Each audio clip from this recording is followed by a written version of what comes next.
கிறிஸ்துவுக்குள் மிக அன்பாக அழைக்கப்பட்டிருக்கிற சகோதர சகோதரிகளே, நம்மளுடைய பிதாவாகிய தேவனின் நாமத்தினாலும் கர்த்தராகிய இயேசு கிறிஸ்துவின் நாமத்தினாலும் கிருபையும் சமாதானமும் உண்டாவதாக என்ற வாழ்த்துதலோடு இந்த ஒரு நாளிலும் நம்மளுடைய பிதாவாகிய தேவன் ஒரு சிலராக நம்மளை ஒன்று கூட்டி இந்த ஒரு நேரத்திலும் நம்மளுக்கு அவருடைய மாபெரும் சத்தியங்களை கொடுக்க இருக்கிறார். அதுக்கு அவருடைய குமாரர் மூலியமாக நாம் நன்றிகளையும் சோஸ்திரங்களையும் எடுத்துக்கொண்டு இன்றைய பாடத்துக்குள்ளாக நாம் கடந்து செல்வோம். பார்த்தீங்கன்னா எத்தனையாவது கிளாஸ் அப்படின்னா கிளாஸ் நம்பர் 34. எந்த ஒரு பாடத்தை பார்த்துட்டு இருக்கிறோம் அப்படின்னா 6th சாப்டர் தான். ஒரு 2-3 மாசமாகவே பார்த்துட்டு இருக்கிறோம். Order and discipline in the new creation, புது சிருஷ்டியில் முறையும் ஒழுங்கும் அப்படின்ற ஒரு பாடத்தை மட்டுமே எத்தனையாவது வாரமா தொடர்ந்து பார்க்குறோம் அப்படின்னா 12வது வாரமா என்ன பண்றோம்னா தொடர்ந்து பார்க்குறோம். இந்த வாரத்தோட என்ன ஆயிடுங்க, இந்த 6th சாப்டர் முடிஞ்சிடும். என்ன பண்ண போறோம் அப்படின்னா ரிவிஷன் தான் இன்னைக்கு பண்ண போறோம். ஏன்னா நிறைய பார்த்துருக்கோம் ஒரு 3 மாசமா. ஸோ ஷார்ட்டா ரிவைஸ் பண்ணி என்ன பண்ணலாம்னா இன்னைக்கு பாடத்தை வந்து நம்ம முடிக்கலாம். பார்த்தீங்கன்னா கடைசியா பார்த்த சில விஷயங்களெல்லாம் நம்ம ரிவைஸ் பண்ண போறது இல்லை. பார்த்தீங்கன்னா போன வாரம் என்ன பார்த்தோம்னா மிஸ்டேக்கன் டு ப்ரீச், ஓகேங்களா, தவறுதலா புரிஞ்சுக்கிறது. தேவன் நம்மளை அழைச்சிருக்கிறார் பிரசங்கம் பண்ண அப்படின்ட்டு. அதுக்கு முன்னாடி என்ன பார்த்தோம் அப்படின்னா தசமபாகம் காணிக்கை, அதையும் நம்ம ரிவைஸ் பண்ண போறது இல்லை, இப்பதான் ரீசெண்டா பார்த்தோம். அதுக்கு முன்னாடி வந்து பாத்தீங்கன்னா ஃபியூனரல் சர்வீஸ் பார்த்தோம், அடக்க ஆராதனை. ஸோ அதெல்லாம் விட்டுட்டு அதுக்கு முன்னாடி பார்த்த விஷயங்களை நம்ம என்ன பண்ணலாம்னா ரிவைஸ் பண்ணிட்டு இன்னைக்கு பாடத்தை முடிக்கலாம். எங்கேருந்து ஆரம்பிக்கலாம் அப்படின்னா டிசிப்ளின் இன் த எக்லீஷியா, சபையின் ஒழுங்குமுறை அப்படின்ற ஒரு தலைப்புல நம்ம மூத்த சகோதரர் என்ன பண்ணியிருந்தாருன்னா சில விஷயங்கள் நம்மளுக்கு எழுதியிருந்தார். அதை நம்ம வசனத்தோட ஆரம்பிக்கலாம். மத்தேயு 18ஆம் அதிகாரம் 15 16 வசனம். மத்தேயு 18ஆம் அதிகாரம் வசனங்கள் 15 முதல் 16 முடிய. உன் சகோதரன் உனக்கு விரோதமாக குற்றம் செய்தால் அவனிடத்தில் போய் நீயும் அவனும் தனித்திருக்கையில் அவன் குற்றத்தை அவனுக்கு உணர்த்து. அவன் உனக்கு செவி கொடுத்தால் உன் சகோதரனை ஆதாயப்படுத்தி கொண்டாய். அவன் செவி கொடுக்காமற் போனால் 2-3 சாட்சிகளுடைய வாக்கினாலே சங்கதிகள் எல்லாம் நிலைவரப்படும்படி இரண்டொருவரை உன்னுடனே கூட்டிக் கொண்டு போ. இது வந்து நம்ம ஆல்ரெடி பார்த்த விஷயம் தான். அதனால இன்னைக்கு யார் தான் பேச போறா நிறைய அப்படின்னா ஆமா நீங்க தான் என்ன பண்ண போறீங்கன்னா நிறைய பேச போறீங்க. ஏன்னா இது எல்லாமே நம்ம என்ன பண்ணிட்டோங்க, நிறைய வாட்டி பார்த்துட்டோம். ஃபர்ஸ்ட் நம்மளுடைய பிரதர் என்ன சொல்றாருன்னா இந்த ஒரு வசனத்தை எடுத்துக்கிட்டார். மத்தேயு 18ஆம் அதிகாரத்துல 15ஆம் வசனம் என்ன சொல்றாருன்னா உன் சகோதரன் உனக்கு விரோதமாக குற்றம் செய்தார். ஓகேங்களா, யாராவது நம்மளுடைய சகோதரர்கள் ஒரு புது சிருஷ்டி ஏதாவது குற்றம் செஞ்சுட்டாங்க அப்படின்னா என்ன பண்ணணும் அப்படின்னா அவங்கள்ட்ட தனியா போய் என்ன பண்ணணுங்க, அவங்களோட குற்றத்தை நம்ம உணர்த்தணும் அப்படின்னு சொல்லிட்டு பார்க்குறோம். ஓகேங்களா, அதனாலதான் அந்த கீழே வந்து கடைசியா முடிக்கும் போது எப்படி சொல்லியிருந்தாருன்னா உன் சகோதரனை ஆதாயப்படுத்தணும் அப்படின்ற ஒரு எண்ணத்தோட நம்ம என்ன பண்ணணும் அப்படின்னா எப்பவுமே அந்த சகோதரன்ட்டையோ இல்லை அந்த சகோதரிட்டையோ அவங்க குற்றம் செய்யும் போது நம்ம என்ன பண்ணணும்னா அங்க போய் பேசுறவர்களா அங்க இருக்கணும். எப்பயுமே அந்த ஒரு சிந்தை என்னன்னா நம்மள்ட்ட இருக்கணும். சரி அவங்க குற்றம் செஞ்சுட்டாங்க அதனால அவங்கள என்ன பண்ணிடலாம், ஆமா ஏதாவது அவங்களுக்கு பிரச்சனை கொடுக்கலான்ற மாதிரி அந்த மாதிரி ஒரு சிந்தனை இல்லாம என்ன பண்ணணும் அப்படின்னா அவங்கள ஆதாயப்படுத்திக்கிறதுக்கு நம்ம என்ன பண்ணணும் அப்படின்ற ஒரு சிந்தை தான் ஒரு புது சிருஷ்டிக்கு ஃபர்ஸ்ட் வரணும். ஓகேங்களா, அடுத்தது அவர் வந்து கேட்கல, சரி நம்ம போய் சொல்றோம் ஆனாலும் அவர் கேட்கல அப்படின்ற பட்சத்துல வசனம் என்ன சொல்லுதுன்னா ஒரு 2-3 பேர்கிட்ட போய் சொல்லலாம். கரெக்டுங்களா, அப்படிதானே? 2-3 பேர்கிட்ட போய் சொல்லலாமா? 2-3 பேரை கூட்டிக்கிட்டு போய் நம்ம என்ன பண்ணலாங்க, ஆமா அங்க போயிட்டு அவங்கள்ட்ட சொல்லணும். அதுவும் தனிமையா அவங்கள்ட்ட அந்த 2-3 பேர் மட்டும் தான் தெரியணும். ஓகேங்களா, மற்றவங்களுக்கு எல்லாம் தெரியக்கூடாது. அவங்கள கூட்டிட்டு போயிட்டு ஒரு 2-3 பேரை கூட்டிட்டு போயிட்டு அங்க போய் நம்ம என்ன பண்ணலாம் அப்படின்னா அந்த ஒரு விஷயத்த குறிச்சு அந்த ஒரு சகோதரன்ட்ட நம்ம என்ன பண்றோம்னா அங்க சொல்லலாம் அப்படின்னு சொல்லிட்டு பாக்குறோம். அதையும் தாண்டி அடுத்தது 17-18ஆம் வசனம் கூட வாசிச்சிடலாம் பாருங்க. வசனம் 17-18. அவர்களுக்கும் அவன் செவி கொடாமற் போனால் அதை சபைக்கு தெரியப்படுத்து. சபைக்கும் செவி கொடாதிருப்பானால் அவன் உனக்கு அஞ்ஞானியைப் போலவும் ஆயக்காரனைப் போலவும் இருப்பானாக. பூலோகத்திலே நீங்கள் எவைகளை கட்டுவீர்களோ அவைகள் பரலோகத்திலும் கட்டப்பட்டிருக்கும். பூலோகத்திலே நீங்கள் எவைகளை கட்டவிழ்ப்பீர்களோ அவைகள் பரலோகத்திலும் கட்டவிழ்க்கப்பட்டிருக்கும் என்று மெய்யாகவே உங்களுக்கு சொல்லுகிறேன். அப்படின்னா இங்க என்ன சொல்றாருன்னா வசனம் என்ன சொல்லுதுன்னா, சரி 2-3 பேரை கூட்டிட்டு போய் சொல்லிட்டோம், அப்பயும் அவங்க என்ன பண்ணல, அந்த சகோதரனோ அந்த சகோதரியும் கேட்கல அப்படின்னா அப்பதான் நம்ம எங்க எடுத்துட்டு வரணும், எக்லிஷாக்கே மற்ற மெம்பர்ஸ்டே நம்ம என்ன பண்ணணும்னா அங்க எடுத்துட்டு வரணும் அப்படின்னு சொல்லிட்டு பாக்குறோம். அதுக்கப்புறம் அவங்களை எப்படி பார்க்க சொல்றாருன்னா அஞ்ஞானியை போல அப்படின்னு சொல்லிட்டு பாக்குறோம். இங்கிலீஷ்ல என்ன இருக்குன்னா ஜென்டைல் அப்படின்னு சொல்லிட்டு இருக்கு. அப்படின்னா ஒரு புறஜாதியை போல. இப்ப ரோட்ல போறாங்கல்ல, அவங்கள்ட்ட போய் நம்ம பேசிட்டு இருப்போமா, யாருன்னே நம்மளுக்கு தெரியாது, கரெக்டுங்களா? ஸோ அந்த மாதிரி அவங்கள ட்ரீட் பண்ண சொல்றார். அப்புறம் என்ன சொல்றாருன்னா ஆயக்காரனை போல. அந்த காலத்துலலாம் ஆயக்காரன் டாக்ஸ் கலெக்டர்னு எப்படி வெறுப்பாங்கன்னு நம்மளுக்கு தெரியும், ஓகேங்களா? ஒரு ஒதுக்கி வச்சிருப்பான். ஸோ அந்த மாதிரி அவங்கள இருப்பாங்க, நம்ம எக்லிஷால தான் இருப்பாங்க, ஆனா அவங்க அந்த ஒரு நிலைமையில அங்க இருப்பாங்க அப்படின்றத அங்க சொல்றாரு, ஓகேங்களா? இதை எழுத இந்த ஒரு வசனத்தை கொடுத்துட்டு நம்மள்ட்ட எக்ஸ்பிளனேஷனுக்குள்ள போகும்போதே பிரதர் எதை வச்சுதான் ஃபர்ஸ்ட் ஸ்டார்ட் பண்ணார் அப்படின்னா, this matter needs to be deeply engraved on the mind of every new creature. அப்படின்னா ஒவ்வொரு புது சிருஷ்டியோடைய சிந்தையில என்ன ஆகணும் அப்படின்னா இந்த ஒரு விஷயம் பொறிக்கப்பட்டிருக்கணும்.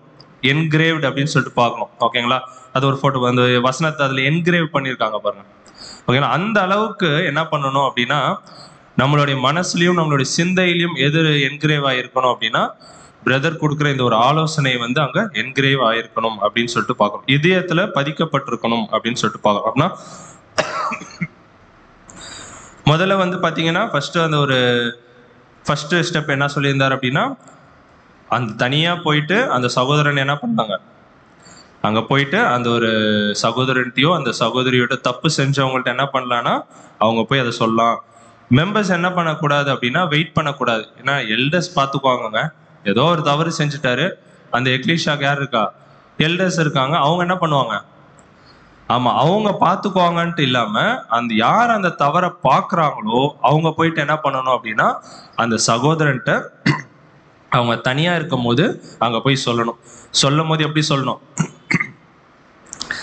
கிறிஸ்துவோடைய குணலட்சணம் அங்க காணப்படணும். போய் திட்டுறதோ இல்ல கடிந்து கொள்றதோ இல்லாம ரொம்ப அன்பின் நிமித்தமா அந்த சகோதரனை ஆதாயப்படுத்திக்கிற விதமா நம்ம என்ன பண்ணணும்னா அந்த குற்றத்தை அவங்களுக்கு எடுத்து சொல்லணும் அப்படின்னு சொல்லிட்டு நம்ம பார்க்கிறோம். ரெண்டாவது விஷயம் தான், சரி அவர் போய் தனியா சொல்லி கேட்கல, அப்பதான் அவர் என்ன சொல்றாங்க, 2-3 பேரை நீங்க என்ன பண்ணலாம் அங்க கூட்டிட்டு போலாம் அப்படின்னு சொல்லிட்டு அதுவும் எப்படின்னா தனியா தான் இருக்கணும். அந்த 2-3 பேரு அந்த தப்பு செஞ்ச ஒரு சகோதரனோ அந்த சகோதரியோ அவங்களுக்கு மத்தியில தான் இருக்கணும். அப்படின்னு அந்த 2-3 பேர்லயும் யார் ஒருத்தரா இருக்கணும் அப்படின்னா, ஆமா எல்டர்ஸ் யாராவது ஒருத்தர் அங்க கூட்டிட்டு போனா நலமா இருக்கும் அப்படின்னு சொல்லிட்டு சொல்லியிருக்கிறார். சரி, எல்டர்ஸ் போறதுனால அவங்கள என்ன பண்ணிடக்கூடாது, ஆமா நான் சொல்றதுதான் அப்படின்ற மாதிரிலாம் என்ன பண்ணிடக்கூடாதுன்னா அங்க போயிட்டு செய்யாம அவங்களும் என்ன பண்ணணும்னா வசனத்தின் அடிப்படையில அங்க போயிட்டு அந்த ஒரு பிரச்சனையை அவங்க டீல் பண்ணணும். மேபி அவங்களுக்கு எக்ஸ்பீரியன்ஸா இருப்பாங்க, ஸோ அந்த எக்ஸ்பீரியன்ஸை யூஸ் பண்ணி அவங்க என்ன பண்ணணும்னா அங்க ரொம்ப ஞானமா ரொம்ப அன்பா என்ன பண்ணணும்னா அந்த ஒரு விஷயத்த அவங்கள்ட்ட எடுத்து சொல்லணும் அப்படின்னு சொல்லிட்டு அங்க பாக்குறோம். சரி, இதையும் அவங்க கேட்கல அப்படின்ற பட்சத்துலதான் என்ன பண்ணணும் அப்படின்னா, ஆமா சபை அங்கத்திட்ட எக்லீஷியா மெம்பர்ஸ்ட என்ன பண்ணணும்னா அங்க எடுத்துட்டு வந்து அங்க சொல்லணும் அப்படின்னு சொல்லிட்டு நம்ம பாக்குறோம். எல்டருக்கு கூட என்ன இல்லை அப்படின்னு சொல்லிட்டாருன்னா அங்க ரைட்ஸ் கிடையாது. அந்த ஒரு சகோதரனையோ இல்லை அந்த சகோதரியையோ குற்றம் படுத்துறதுக்கு, இல்லை நீ பண்ணது தப்பு தான் அப்படின்னு சொல்லிட்டு அங்க குற்றம் படுத்துறதுக்கு ஒரு எல்டருக்கு கூட என்ன கிடையாது அப்படின்னா உரிமை கிடையாது. அதனாலதான் அவங்க என்ன சொல்றாங்கன்னா எக்லீஷியா மெம்பர்ஸ்ட வந்து விட்டுருங்க, அவங்க என்ன பண்ணுவாங்க அப்படின்னா இந்த ஒரு பிரச்சனைக்கு ஒரு முடிவாங்க சொல்லுவாங்க அப்படின்னு சொல்லிட்டாங்க. எல்லாமே வந்து பாத்தீங்கன்னா எக்லீஷியா மெம்பர்ஸ்ட தான் அந்த ஒரு அத்தாரிட்டி இருக்கு அப்படின்னு சொல்லிட்டு நம்ம பார்க்கணும். இது நம்ம வந்து பேரபிள் ஸ்டடியிலேயே கூட பார்த்துருப்போம். இது ஆக்சுவலா ஒரு பேரபிள்ல அழகா சொல்லியிருப்பாரு இயேசு கிறிஸ்துவ. என்ன சொல்லியிருப்பாருங்க, அவங்கள்ட்ட போய் பேசுறதே என்ன அப்படின்னா அவங்களை எப்படியாவது என்ன பண்ணுங்க ஆதாயப்படுத்திக்கோங்க, ஒரு அன்பை செலுத்தி அவங்களை முடிஞ்ச வரைக்கும் என்ன பண்ணணும்னா நீங்க ஆதாயப்படுத்திக்கணும் அப்படின்ற ஒரு விஷயத்தோட அந்த ஒரு மைண்டோட தான் என்ன பண்ணணும்னா அங்க போய் டீலே பண்ணணும். இது வந்து பாத்தீங்கன்னா இப்ப எக்லீஷியாவுக்கு வந்துருச்சுன்னா எக்லீஷியால இருக்க ஒவ்வொரு புது சிருஷ்டியும் அதே சிந்தையில இருக்கணும், அந்த ஒன்னஸ்ல இருக்கணும். அது ஒரே சிந்தையில இருந்து என்ன பண்ணணும்னா எப்படியாவது அந்த ஒரு சகோதரன் என்ன பண்ணுங்க, நம்ம எப்படியாவது அந்த ஒரு தவறுல இருந்து அவர் செஞ்ச அந்த ஒரு பாவத்துல இருந்து நம்ம என்ன பண்ணணும் மீட்டு கொள்ளணும் அப்படின்ற ஒரு எண்ணத்தோட தான் நம்ம என்ன பண்ணணும்னா அங்க போய் பேசணும். அது வந்து ஒவ்வொரு எக்லீஷியா மெம்பர்ஸுக்கும் என்னன்னா அந்த ஒரு சிந்தை இருக்கணும் அப்படின்னு சொல்லிட்டு நம்ம பார்க்கணும். சரி, இப்ப அந்த ஒரு பிரதரையோ இல்ல அந்த சிஸ்டரையோ எடுத்துட்டு வந்து எக்லீஷியா முன்னாடி நிக்க வச்சுட்டோம். அவரும் வந்து என்ன பண்ணிடுறாருங்க, தவற ஒத்துக்கிறாரு. அப்படின்னா என்ன பண்ணலாம்? ரொம்ப சந்தோஷம் அப்படின்னு சொல்லிட்டு இமிடியேட்டா மீட்டிங்கை கலைச்சிட்டு என்ன பண்ணிடலாம், கலைஞ்சு போயிடலாம். அதை குறித்து நம்ம என்ன பண்ண தேவையில்ல. ஆமா, அவரே ஒத்துக்கிட்டாரு, நான் தான் தப்பு செஞ்சேங்க, தெரியாம பண்ணிட்டேன் அப்படின்னா அதோட என்ன பண்ணணும்னா விட்டுட்டு மற்றவங்கள்ட்ட போய் என்ன பண்ணக்கூடாது, இதை குறித்து பேசுறதோ அதை குறித்து ஈவில் ஸ்பீக்கிங் பண்றதோ ஃபோன் போட்டு அதை பத்தி பேசுறதோ அந்த மாதிரி எந்த ஒரு விஷயமும் இருக்கக்கூடாது அப்படின்னு சொல்லிட்டு அதோட என்ன பண்ணணும், அது ஒரு மேட்டரை அங்கேயே ஸ்டாப் பண்ணிடணும் அப்படின்னு சொல்லிட்டு நம்ம பார்க்கணும். இதுலதான் சொன்னார் என்னன்னா, no punishment is to be inflicted or even attempted அப்படின்னு. அப்படின்னா இப்போ அவர் அக்செப்ட் பண்ணிட்டாருன்னா ஓகே, அக்செப்ட் பண்ணல, தனியா போய் சொல்லியும் அவர் ஒத்துக்கல, 2-3 பேர் போய் சொல்லியும் ஒத்துக்கல, சபைக்கு முன்னாடி எடுத்துட்டு வந்தாச்சு அப்பயும் அவர் ஒத்துக்கல, ஆனா அவர் தப்பு செஞ்சிருக்காரு நல்லாவே தெரியுது.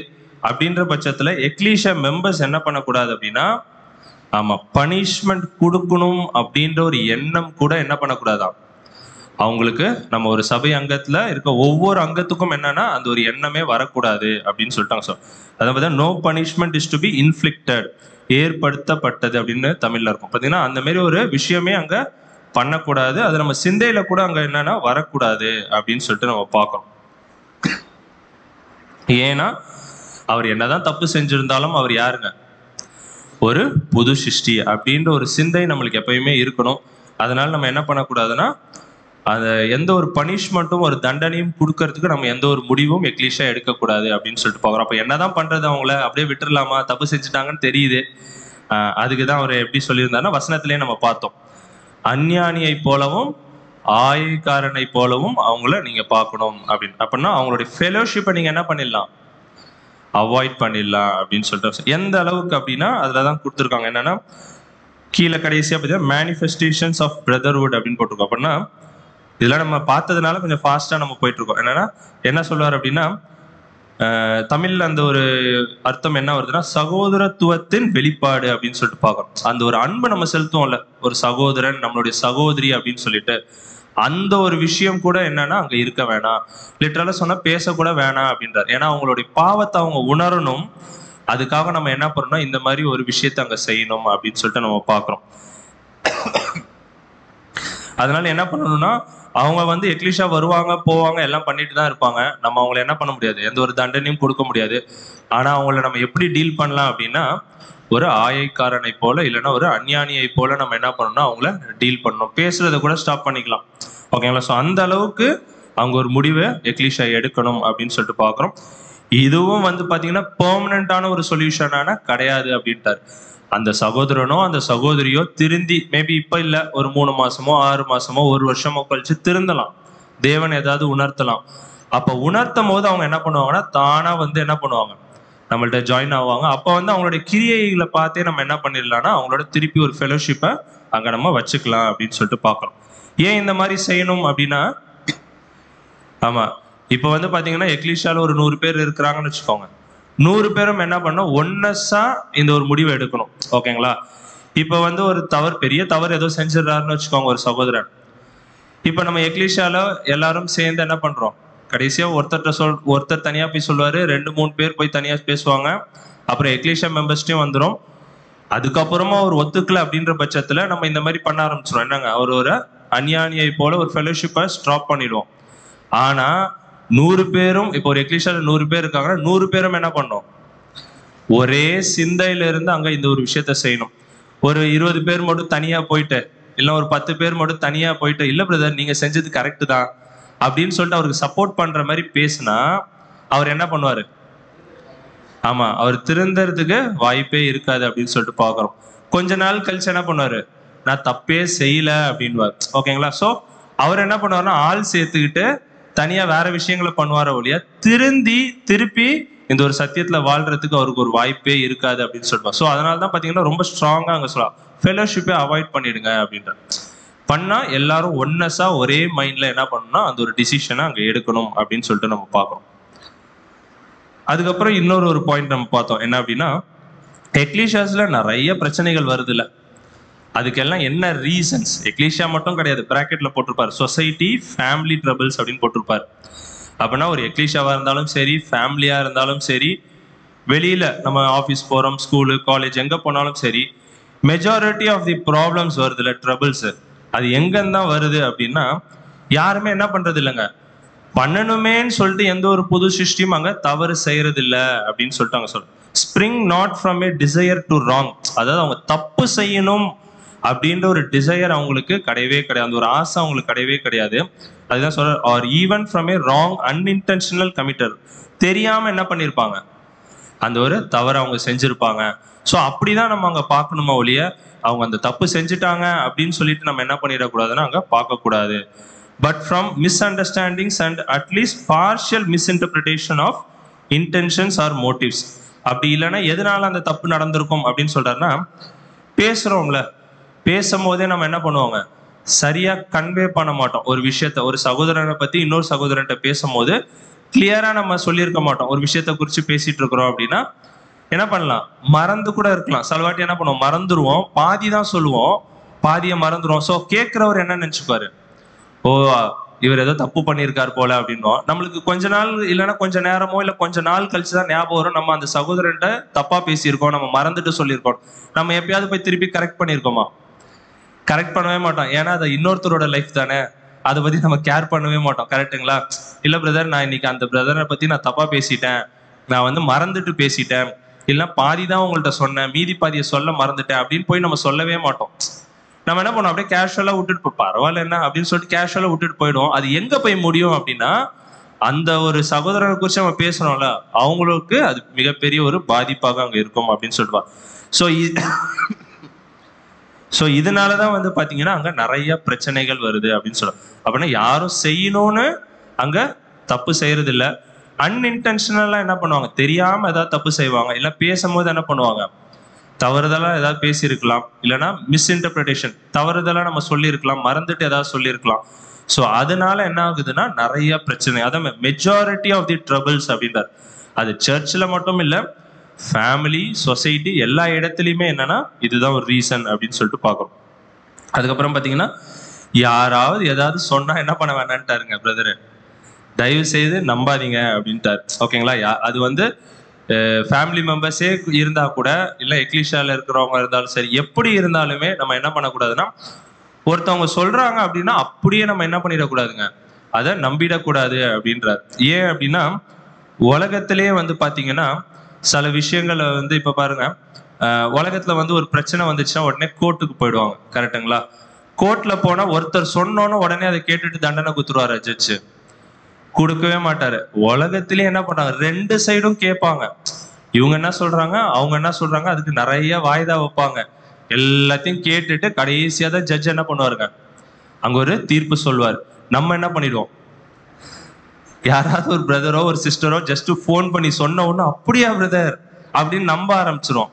கரெக்டுங்களா? ஸோ அது வந்து மிகப்பெரிய ஒரு தவறு நம்ம சைட்ல அப்படின்னு சொல்லிட்டு சொல்றோம். அப்படின்னா நம்ம எங்க இந்த ஞானத்தை வாங்கியிருக்கோம் அப்படின்னா, பரத்துல இருந்து ஒரு ஞானத்தை நம்ம வாங்கியிருக்கோம் அப்படின்னு சொல்லிட்டு நம்ம பாருறோம். ஸோ நம்ம ஒரு புது சிருஷ்டிகளா பரிசுத்தாவியை பெற்ற நம்ம எப்படி இருக்கணும்னா, அந்த ஒரு கிளியரான ஒரு மைண்ட் நம்மளுக்கு இருக்கணும். யாராவது ஏதாவது சொல்றாங்கன்னா கேட்டுக்கலாம். ஓகேங்களா? அதுதானே வழியா உடனே நம்ம என்ன பண்ணிடக்கூடாது அப்படின்னா, அவங்கள பத்தி நம்ம தப்பா நினைக்க அங்க கூடாது அப்படின்னு சொல்லிட்டு நம்ம பார்க்கிறோம்.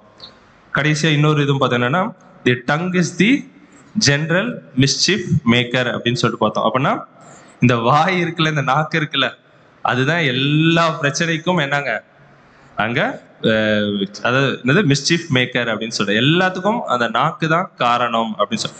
இதை நம்ம அடக்கிட்டோம்னா பிரச்சனை எங்கேயுமே வராது. அது வீடா இருந்தாலும் சரி, எக்லிஷா இருந்தாலும், ஸ்கூலா இருந்தாலும் சரி, எங்கேயா இருந்தாலும் என்ன இருக்காதுங்க, அந்த பிரச்சனை இருக்காது அப்படின்னு சொல்லிட்டு நம்மளுடைய மூத்த சகோதரர் என்ன பண்றாருன்னா நம்மளுக்கு அங்க ஆலோசனை கொடுக்குறாரு அப்படின்னு சொல்லிட்டு நம்ம பார்க்கிறோம்.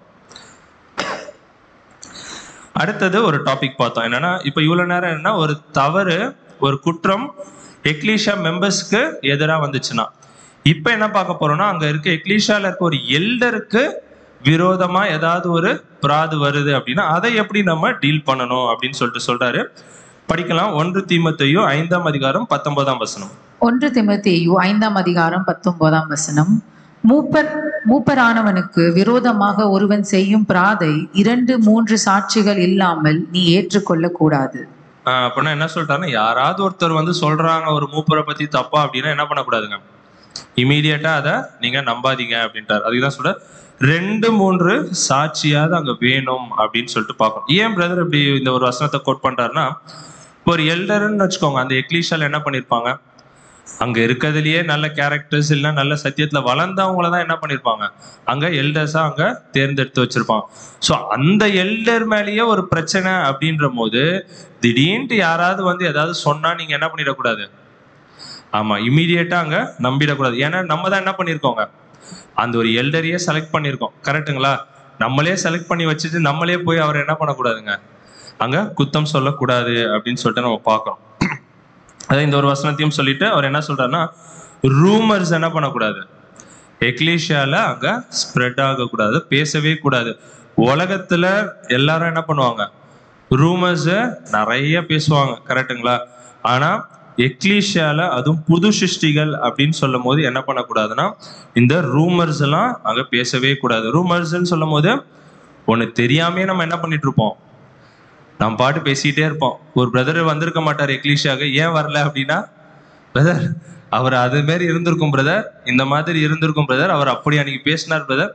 நம்மளா என்ன பண்ணுவோங்க, காசிப் இருக்கும், நம்மளா யூகிச்சு எதையாவது அங்க சொல்லிட்டு இருப்போம். ஸோ அந்த மாதிரி விஷயங்கள் எதுலையுமே என்ன பண்ணக்கூடாதுன்னா அங்க இருக்கக்கூடாது. அதுவும் சபை மக்கள் மத்தியில ஒரு புது சிருஷ்டி அந்த மாதிரி எல்லாம் பேசவே கூடாது அப்படின்னு சொல்லிட்டு நம்ம பார்க்கிறோம். அதான் சொல்றேன், என்ன ஒரு பாயிண்ட் சொல்றாரு அப்படின்னா, யாராவது அந்த மாதிரி பண்றாங்கன்னா அவங்க வந்து ஸ்பிரிச்சுவலா என்ன பண்ணலங்க, வளரல அப்படின்னு சொல்லிட்டு அங்க ஒரு பாயிண்ட்டை வந்து அங்க சொல்றாரு. சரி, இப்ப வந்து அந்த ஒரு 2-3 சகோதரர்கள் வந்து இப்போ ஒரு பிராது கொடுத்துட்றாங்க எல்டர் மேல. அப்ப என்ன பண்ணலாம் அப்படின்னா, அதே மாதிரி தான் ஃபர்ஸ்ட் போய் தனியாக சொல்லணும், அடுத்தது 2-3 பேரை கூட்டிட்டு போய் சொல்லலாம். அப்படியும் அவர் ஒத்துக்கல அப்படின்னா எக்லீஷியா முன்னாடி என்ன பண்ணிருந்தா கூட்டிட்டு வந்து வச்சிடணும். எக்லீஷியா தான் என்ன பண்ணணும்னா அது ஒரு டிசிஷனை அவங்களுக்கு கொடுக்கணும் அப்படின்னு சொல்லிட்டு நம்ம பார்க்கிறோம். அதே மாதிரி எப்படி மற்ற சகோதரர்களை நம்ம நியாயம் தீர்க்கிறோமோ அதே போலதான் இந்த ஒரு எல்டரையும் நம்ம என்ன பண்ணோம், நியாயம் தீர்க்கிறோம்.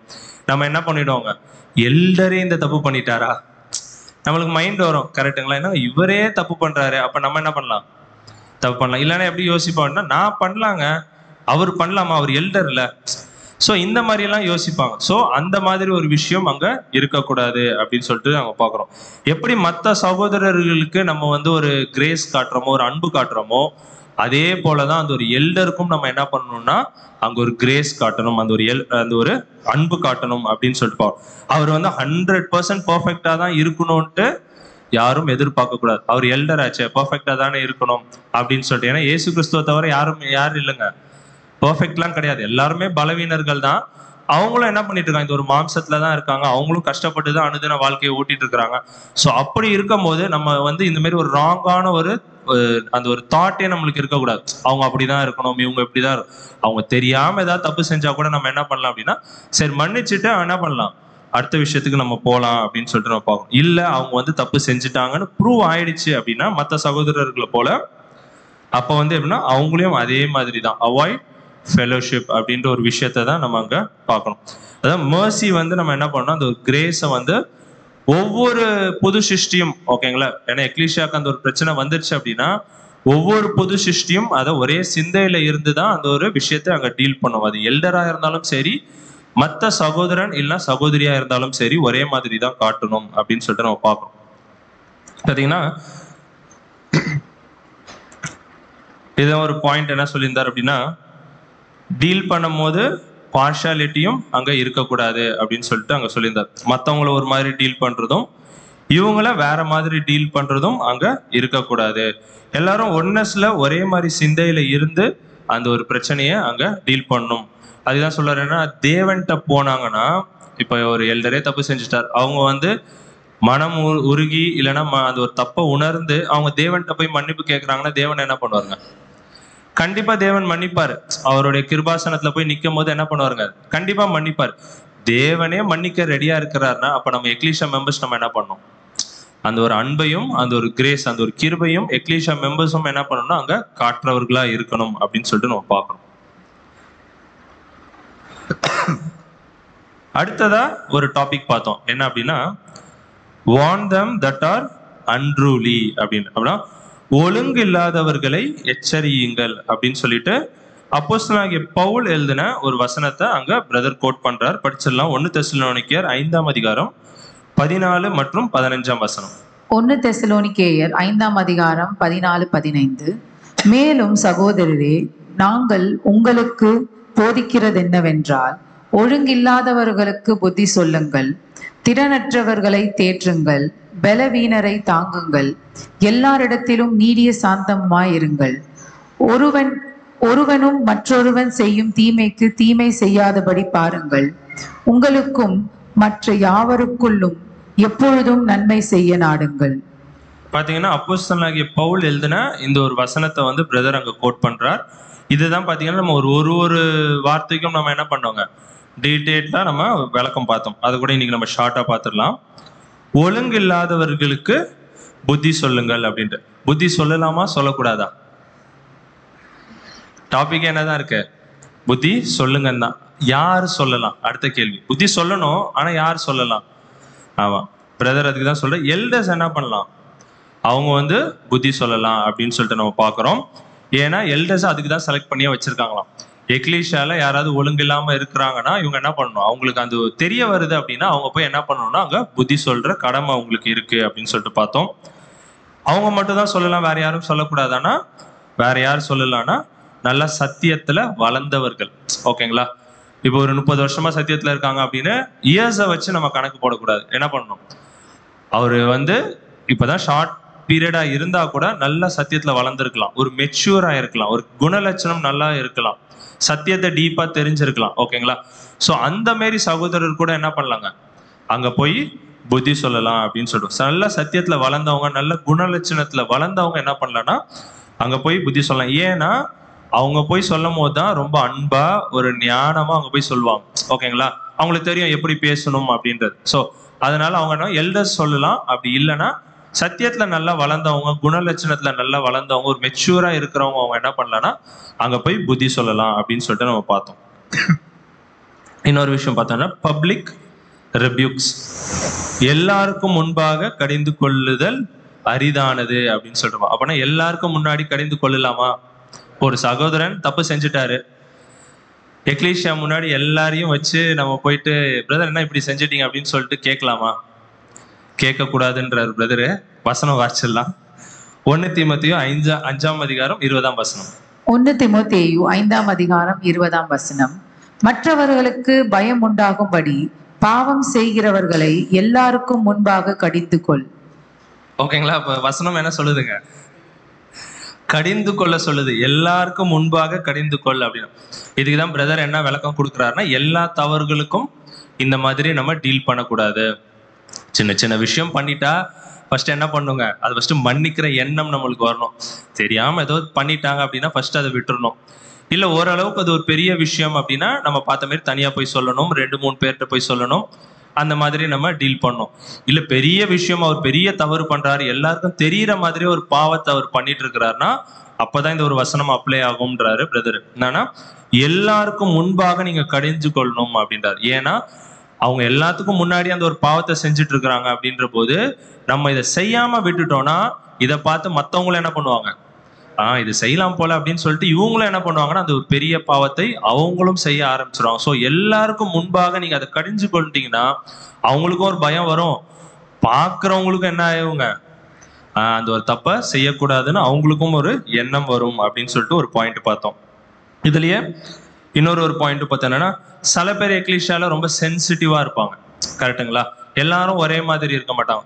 எல்லாருமே நம்ம வித்தியாசமான ஒரு சூழ்நிலையில இருந்து வந்திருப்போம். ஸோ அந்த மாதிரி சென்சிட்டிவா இருக்கிறவங்கள்ட்ட எப்படி பேசணும்? ஏன்னா இப்ப அவங்கள்ட்ட போய் எல்லாருக்கும் முன்பாக அவர் ஏதாவது சின்ன தவறு பண்ணியிருப்பாரு, எல்லாருக்கும் முன்பாக நம்ம போய் அவர்கிட்ட ஏதாவது திட்டுறோம், ஏதாவது பண்றோம் அப்படின்னா என்ன ஆயிடுங்க, ஆமா அவர் ரொம்ப பாதிக்கப்பட்டுருவார். உடனே மனசுல அதை பெருசா எடுத்துக்கிட்டு என்ன பண்ணுவாருங்க, ஆமா பாதிக்கப்படுறதுக்கு இல்லை எக்லீஷியா வராம போறதுக்கோ இல்லை சத்தியத்துல இருந்தே விலகி போறதுக்கு கூட அது ஒரு காரணமாயிடும். ஏன்னா ரொம்ப சென்சிட்டிவா இருப்பாங்க. நம்ம அவங்கள்ட்ட போய் பேசும்போது அதுக்கு தகுந்தாப்புல நம்ம என்ன பண்ணணும்னா அங்க பேசுறவர்களாக அங்க இருக்கணும் அப்படின்னு சொல்லிட்டு நம்ம பார்க்கணும்.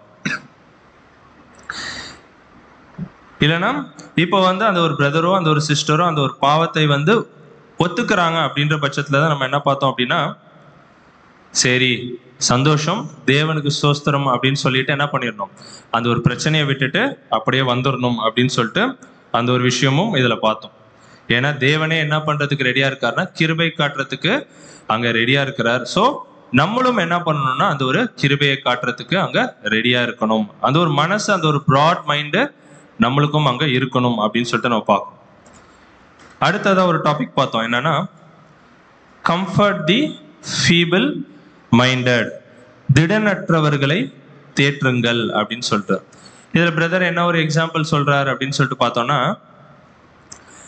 லிட்ரலாவே எக்லீஷியால வந்து பாத்தீங்கன்னா ரொம்ப ஸ்ட்ராங்கா இருக்கிறவங்க இருப்பாங்க, நல்லா ஹைட் வெயிட்டா எப்படி இருப்பாங்க.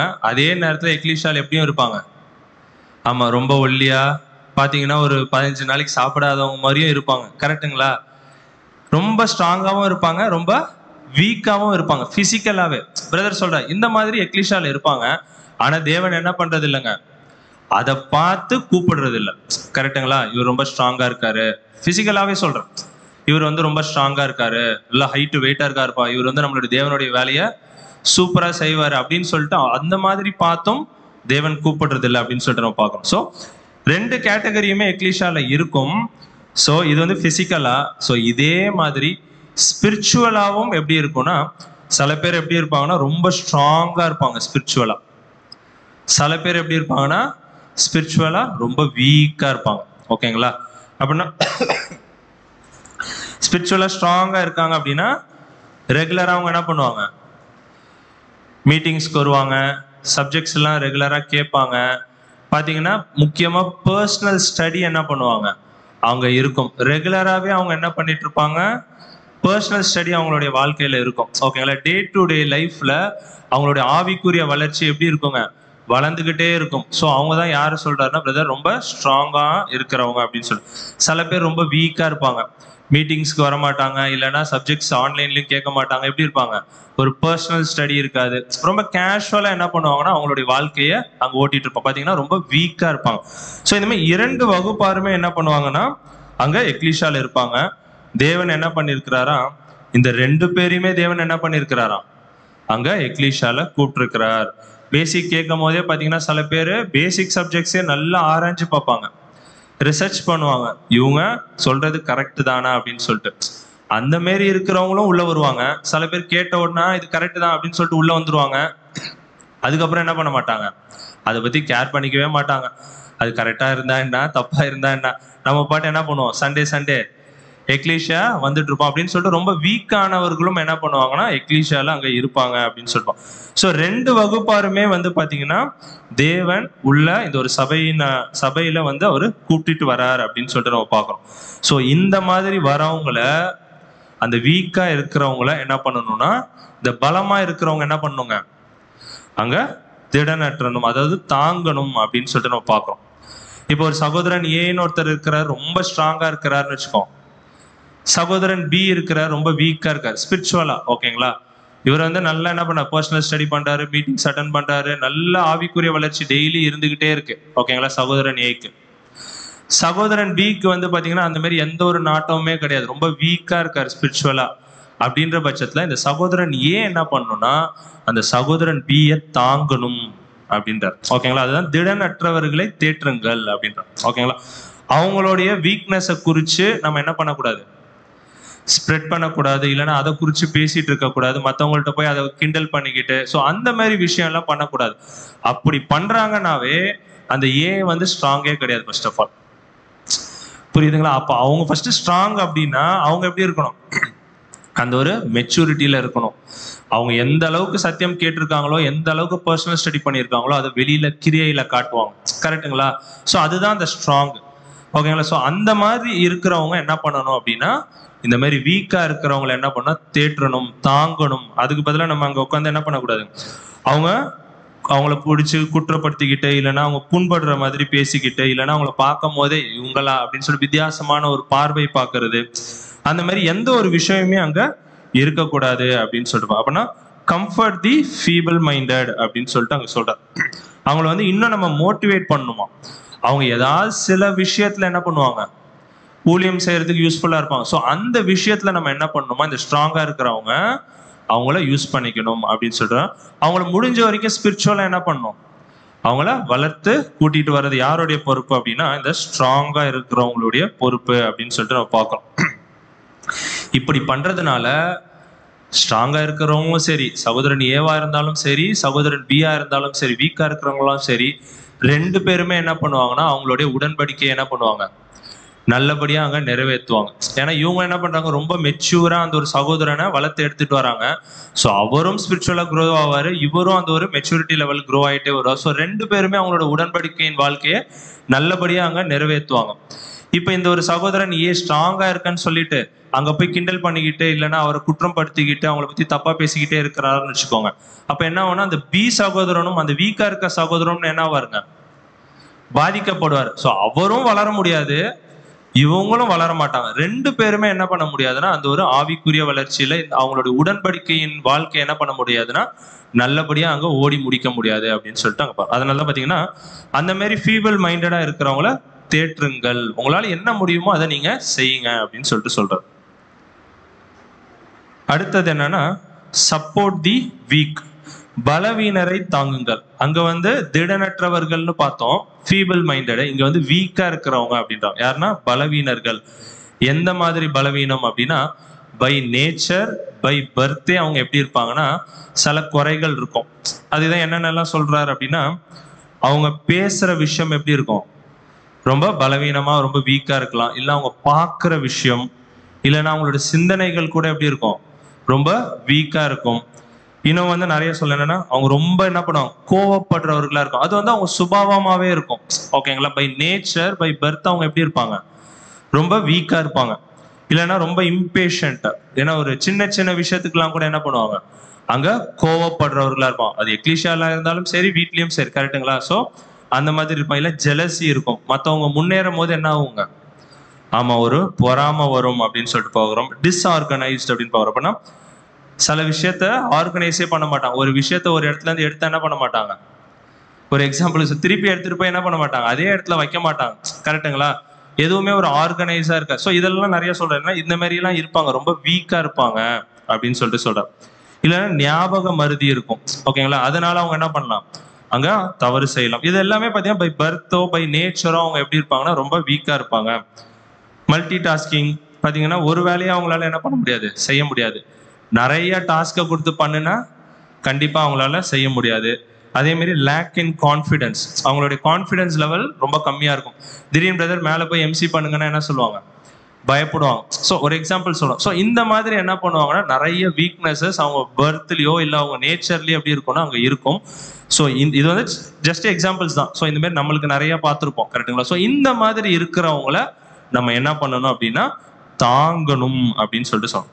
சில பேர் பார்த்தீங்கன்னா அவங்களோட ஒரு செல்ஃப் கண்ட்ரோலே இருக்காது. அவங்களே என்ன சொல்லுவாங்க, என்னால் என்ன பண்ண முடியலங்க, என்ன கண்ட்ரோல் பண்ணிக்கவே முடியல, டக்கு டக்குன்னு கோவம் வருது. ஸோ இந்த மாதிரி ஒரு சூழ்நிலையெல்லாம் என்ன இருக்குங்க, நம்மளை சுற்றி இருக்க சகோதரனோ சகோதரிகளோ என்ன பண்ணுவாங்க, இந்த மாதிரி ஒரு சூழ்நிலையில அவங்க இருப்பாங்க. இல்லைன்னா என்னோட பழைய குணத்தை என்னால் என்ன பண்ணிக்கவே முடியல, மாத்திக்க முடியவே இல்லை, நானும் எவ்வளோ ட்ரை பண்றேன் ஆனா மாத்திக்க முடியவே இல்லை. அதுக்குதான் பிரதர் சொல்ல, இந்த மாதிரி வீக்னஸஸ் இருக்கிறவங்க ஸ்பிரிச்சுவலா க்ரோ ஆகுறது ரொம்ப கஷ்டம். அவங்க வந்து என்ன பண்ணுவாங்க, ஸ்பிரிச்சுவலா க்ரோ ஆகுறது ரொம்ப அங்க கஷ்டம் அப்படின்னு சொல்லிட்டு அங்க சொல்றாரு. ஏன்னா அவங்களுடைய அந்த ஹியூமன் ஆர்கானிசம் அதுக்குள்ளேயே என்ன இருக்கு அப்படின்னா அந்த ஒரு வீக்னஸஸ் இருக்கு. அவங்க என்ன பண்ணுவாங்கன்னா ரொம்ப கஷ்டப்பட்டு தான் என்ன பண்ணணும்னா அந்த ஒரு ஸ்பிரிச்சுவல் க்ரோத்துக்குள்ள அவங்க வருவாங்க. ஸோ இந்த மாதிரி இருக்கிறவங்கள நம்ம ரிஜெக்ட் பண்ணிடக்கூடாது, இல்லைன்னா அவங்கள கார்னர் பண்ணக்கூடாது அப்படின்னு சொல்லிட்டு நம்ம பார்க்குறோம். So every member of congregation அப்படி, அதான் ஒவ்வொரு அங்கத்தினருடைய வேலை என்னன்னா இந்த மாதிரி வீக்கா இருக்கிறவங்கள தாங்கணும் அப்படின்னு சொல்லிட்டு, சரி இது எல்டர்ஸ் பார்த்துக்குவாங்கப்பா அப்படின்னு சொல்லிட்டு போயிடாம என்ன பண்ணணும்னா ஒவ்வொரு அங்கத்தினருடைய வேலை என்ன அப்படின்னா இந்த மாதிரி பலவீனமா இருக்கிறவங்க, இல்லைன்னா இதுக்கு முன்னாடி ஃபீபிள் மைண்டட் பார்த்தோம். ஸோ ஓகேங்களா. ஸோ இந்த மாதிரி இருக்கிறவங்க எல்லாரையுமே நம்ம என்ன பண்ணணும்னா தாங்கணும், தேற்றணும், ஒரு பிரயாசம் எடுத்து அவங்களை என்ன பண்ணணும், அவங்களுடைய ஸ்பிரிச்சுவல் க்ரோத்துக்காக நம்ம என்ன பண்ணணும்னா அங்க அவங்க வளர்றதுக்கு நம்ம பிரயாசம் எடுக்கணும் அப்படின்னு சொல்லிட்டு பார்க்குறோம். ஸோ இதுதான் இந்த ரெண்டாவது ஒரு இது. அடுத்தது என்ன அப்படின்னா பேஷண்ட் டுவர்ட்ஸ் ஆல், எல்லாரிடத்திலும் நீடிய சாந்தமா இருக்கணும் அப்படின்னு சொல்லிட்டு நம்ம பார்க்குறோம். இதுல வந்து பிரதர் என்ன சொல்றாரு அப்படின்னா இந்த ஒரு பேஷன்ஸ் அப்படின்னு சொன்னா பொறுமை, ஓகேங்களா? இந்த ஒரு பொறுமையை நம்ம வளர்த்துக்கிறோம்னு வச்சுக்கோங்க, ஓகேங்களா? ஸோ நம்ம என்ன சொல்லுவோம், நான் ஒரு புது சிருஷ்டி, அதனால நான் என்ன பண்ணிக்கிறேன், இந்த ஒரு பொறுமையை நான் வளர்த்துக்கிறேன் அப்படின்ற மாதிரி சொல்லுவோம். இல்லைன்னா சில இடத்துல பொறுமையா இருக்கிறோம்னா நம்ம என்ன சொல்லணும், நான் ஒரு புது சிருஷ்டி இப்படிதான் இருக்கணும் அப்படின்னு சொல்ல. அது கரெக்டு தான் பிரதர். இன்னொரு விஷயம் சேர்த்து சொல்றாரு என்னன்னா, இந்த ஒரு பொறுமை அப்படின்ற ஒரு விஷயத்த நம்ம வளர்த்துக்கிறோம்ல. ஸோ இந்த வளர்த்துக்கிறது என்ன அப்படின்றாருன்னா, அதான் சொல்ற எக்ஸசைசிங் பேஷியன்ஸ். ஓகே, இந்த மாதிரி நம்ம வளர்த்துக்கிறோம்ல, ப்ராக்டிஸ் பண்றோம்ல இந்த பொறுமையை அப்படின்றது எதை சொல்றாருன்னா, cultivating in themselves one of the grandest graces of the Holy Spirit அப்படின்ற. அப்படின்னா இந்த மாதிரி நம்ம டே டு டே லைஃப்ல நம்ம இந்த ஒரு பொறுமையை நம்ம வளர்த்துக்கிறோம் அப்படின்னா அது என்னது அப்படின்றாருன்னா, பரிசுத்த ஆவியோட மிகப்பெரிய ஒரு கேரக்டரை நம்ம என்ன பண்றோங்க, உள்ளுக்குள்ள கல்டிவேட் பண்றோமா, வேரூட்டுறோமா, ஓகேங்களா? நாளுக்கு நாள் நம்ம என்ன பண்றோமா, ஒரு பரிசுத்த ஆவியோடைய மிகப்பெரிய ஒரு கேரக்டர், அதான் சொல்ற கிராண்டஸ்ட், ஓகேங்களா, மிகப்பெரிய ஒரு கேரக்டரை நம்ம என்ன பண்ணிட்டு இருக்கிறோம்னா நாளுக்கு நாள் நம்ம உள்ள வளர்த்துக்கிட்டே வரோம் அப்படின்றார். ஸோ நான் ஒரு புது சிருஷ்டி, அதனால நான் என்ன பொறுமையா இருக்கணும் அப்படின்றதையும் தாண்டி ஒரு பரிசுத்த ஆவியோடைய மிகப்பெரிய ஒரு கேரக்டரை நம்ம என்ன பண்ணிட்டு இருக்கிறோம் அப்படின்னா நாளுக்கு நாள் நம்ம உள்ள எக்ஸசைஸ் பண்றோம், வளர்த்துக்கிட்டே அங்க வரணும் அப்படின்னு சொல்லிட்டு நம்ம பார்க்கணும். இதை எங்கெங்கெல்லாம் காட்டணும் அப்படின்னு பிரதர் சொல்றாருன்னா, ஃபர்ஸ்ட் உலகத்துல காட்டணும். நம்ம என்ன பண்ணுவோம், எக்லீஷியான்னு நம்ம மைண்ட் வரும். பிரதர் என்ன சொல்றாருன்னா 3 விஷயம் சொல்றாரு. ஃபர்ஸ்ட் உலகத்துல நம்ம போறோம், ஸ்கூலு, காலேஜ், ஆஃபீஸ், வெளியில ஃபேமிலி மெம்பர்ஸ் எவ்வளவு பேர் இருப்பாங்க. ஸோ உலகத்துல போகும்போது நம்ம என்ன பண்ணணும்னா இந்த பொறுமை அப்படின்ற ஒரு விஷயத்த நம்ம என்ன பண்ணணுமா அங்க எல்லார் மத்தியிலும் காட்டணுமா. ஏன்னா அவங்க காட்ட மாட்டாங்க, ஏன்னா அவங்க யாருங்க, தேவன் யாருன்னு அறியாதவர்கள். ஆனா நம்ம யாருன்னா தேவன் யாருன்னு அறிஞ்சுக்கிட்டோம், நம்மள்ட்ட பரிசுத்த ஆவி இருக்கு. ஸோ நம்ம என்ன பண்ணணும்னா அந்த ஒரு கேரக்டரை ஃபர்ஸ்ட் எங்க சொல்றாருன்னா உலகத்துல நம்ம அங்க காட்டுறவர்களா அங்க இருக்கணும் அப்படின்னு சொல்லிட்டு நம்ம பார்க்கறோம். அதை நம்ம உலகத்துல எக்ஸ்பெக்ட் பண்ண முடியாதுன்னு சொல்றாரு. ஏன்னா அவங்க யார தெரியாதுங்க, தேவனே யாருன்னு தெரியாம வாழ்ந்துட்டு இருக்காங்க. ஸோ அவங்கள்ட்ட போய் நம்ம அந்த ஒரு விஷயத்த நம்ம எக்ஸ்பெக்ட் பண்ண முடியாது. அதனால நம்ம தான் என்ன பண்ணணும்னா அந்த ஒரு விஷயத்த காட்டுறவர்களா இருக்கணும் அப்படின்னு சொல்லிட்டு பார்க்கணும். ரெண்டாவது என்ன சொல்றாரு அப்படின்னா, உலகத்திலேயே நம்ம பொறுமை காட்டணும்னா அடுத்தது எக்லீஷியால எப்படி காட்டணுங்க, பிரதர்ஸ் அண்ட் சிஸ்டர்ஸ்ட, அதுவும் தேவனுடைய பிள்ளைகள் மத்தியில நம்ம என்ன பண்ணணும்னா இன்னும் அதிகமா நம்ம என்ன பண்ணணும் அந்த ஒரு பொறுமையை அங்க காட்டுறவர்களா அங்க இருக்கணும் அப்படின்னு சொல்லிட்டு நம்ம பார்க்கணும். அதான் சொல்றாரு, ஏன் நம்மளுக்கு சுத்தி நிறைய பிரச்சனைகள் வருது அப்படின்னா தேவன் நம்மள என்ன பண்றாருங்க, டெஸ்ட் பண்ணிக்கிட்டே இருக்கிறார் அப்படின்னு சொல்லிட்டு நம்ம பார்க்கறோம். ஒரு பிரச்சனை வரும்போது தான் நம்ம என்ன பண்ணுவோங்க, பொறுமையை காட்டுறதுக்கு ஒரு வாய்ப்பே வரும். சபையில எந்த பிரச்சனையுமே இல்லைன்னு வச்சுக்கோங்க, பொறுமையை காட்டுறதுக்கு ஏதாவது வாய்ப்பு வருமா நம்மளுக்கு, கரெக்டா வராது. ஸோ அதனால என்னன்னா இந்த மாதிரி பிரச்சனைகள் சின்ன சின்னதா வரும்போது நம்ம அதை எப்படி பார்க்கணும்னா, அந்த பிரதர் இப்படி பண்ணிட்டாரு, இந்த சிஸ்டர் இப்படி பண்ணிட்டாங்க அப்படின்னு பார்க்காம இது நம்மளுக்கு வர ஒரு பரீட்சை, ஒரு டெஸ்ட் தேவன் நம்மளுக்கு கொடுக்குறாரு, இதை நம்ம எப்படி டீல் பண்ணணும் அப்படின்னு சொல்லிட்டு நம்ம என்ன பண்ணோம் அங்க பொறுமை காட்டுறவர்களாக அங்க இருக்கணும் அப்படின்னு சொல்லிட்டு நம்ம பார்க்கணும். பொறுமையை பாஸ் பண்ணிட்டோம்னா அடுத்தது என்னங்க, தேவன் எதுல டெஸ்ட் வைப்பாருங்க, ஆமா நீடிய பொறுமை, லாங் சஃபரிங் அப்படின்னு சொல்லிட்டு இதுல தேவன் என்ன பண்ணுவார்னா அங்க நம்மளுக்கு டெஸ்ட் வைப்பார். பொறுமையே நம்ம தாண்டலன்னா தேவன் திருப்பி திருப்பி என்ன பண்ணிட்டே இருப்பாருங்க, அதுலயே தான் டெஸ்ட் வச்சுட்டு இருப்பாரு, கரெக்டுங்களா? ஒரு பிரச்சனை வருதுன்னு வச்சுக்கோங்களேன், நம்ம என்ன பண்ணுவோம், ஃபர்ஸ்ட் ஒரு பிரச்சனை வருதுன்னா ஃபர்ஸ்ட் நம்ம பொறுமையா இருக்கணும்னு நினைப்போம். சரி பொறுமையா இருந்து என்ன பண்ணலாம், இந்த பிரச்சனையை தேவன் கையில விட்டுறலாம், நம்ம பாட்டு பொறுமையா இருக்கலாம் அப்படின்னு சொல்லிட்டு இருக்கிறோம்னு வச்சுக்கோங்க. அந்த ஒரு நம்மளும் அப்படியே இருந்துரும். ஒரு வாரம் போகுதுன்னு வச்சுக்கோங்க, ஒரு வாரம் கழிச்சு அந்த ஒரு பிரச்சனை இன்னும் பெரிய பிரச்சனையா ஆயிடும். அப்போ உடனே நம்ம என்ன யோசிப்போம், அதுக்குதான் ஒரு வாரத்துக்கு முன்னாடியே நம்ம என்ன பண்ணிருக்கலாம், உள்ள இறங்கி அந்த ஒரு பிரச்சனையை டீல் பண்ணிருக்கலாம். பட் பொறுமையா இருந்தது என்ன ஆயிடுச்சு, தப்பாயிடுச்சு அப்படின்னு சொல்லிட்டு யோசிப்போம், கரெக்டுங்களா? ஆக்சுவலா பாத்தீங்கன்னா நம்மளுடைய நீடிய பொறுமைக்கு தேவன் என்ன பண்ணிட்டு இருக்கிறாரு, அந்த நேரத்துல டெஸ்ட் வச்சுட்டு இருக்கிறாரு. நம்ம என்ன பண்ணுவோங்க, அதை புரிஞ்சுக்காம அந்த ஒரு பிரச்சனையை என்ன பண்ணுவோம்னா திருப்பி போய் டீல் பண்ணிட்டு இருப்போம். ஸோ அப்படின்னா ஃபர்ஸ்ட் நம்ம அந்த ஒரு டெஸ்ட்ல பாஸ் பண்ணிருப்போம், எதுலன்னா பொறுமையில பாஸ் பண்ணிருப்போம். ஒரு பிரச்சனை வரும்போது பொறுமையா இருந்து ஒரு வாரம் சைலண்டா இருந்திருப்போம், அதுல பாஸ் ஆயிட்டோன்றதுக்காக தான் அடுத்தது ஒரு மிகப்பெரிய ஒரு பிரச்சனை அங்க கொடுப்பாரு.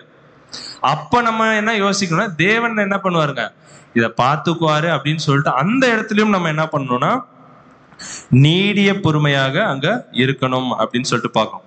இந்த ஒரு நீடிய பொறுமை அப்படின்ற ஒரு விஷயம் வந்து பாத்தீங்கன்னா எக்லீசியா மெம்பர்ஸ் மத்தியில, புது சிருஷ்டிகள் மத்தியில நிறைய நம்மளால எவ்வளவு காட்ட முடியுமோ அவ்வளோ காட்டணும் அப்படின்னு சொல்லிட்டு அங்க சொல்றாரு. இதுதான் ரெண்டாவது.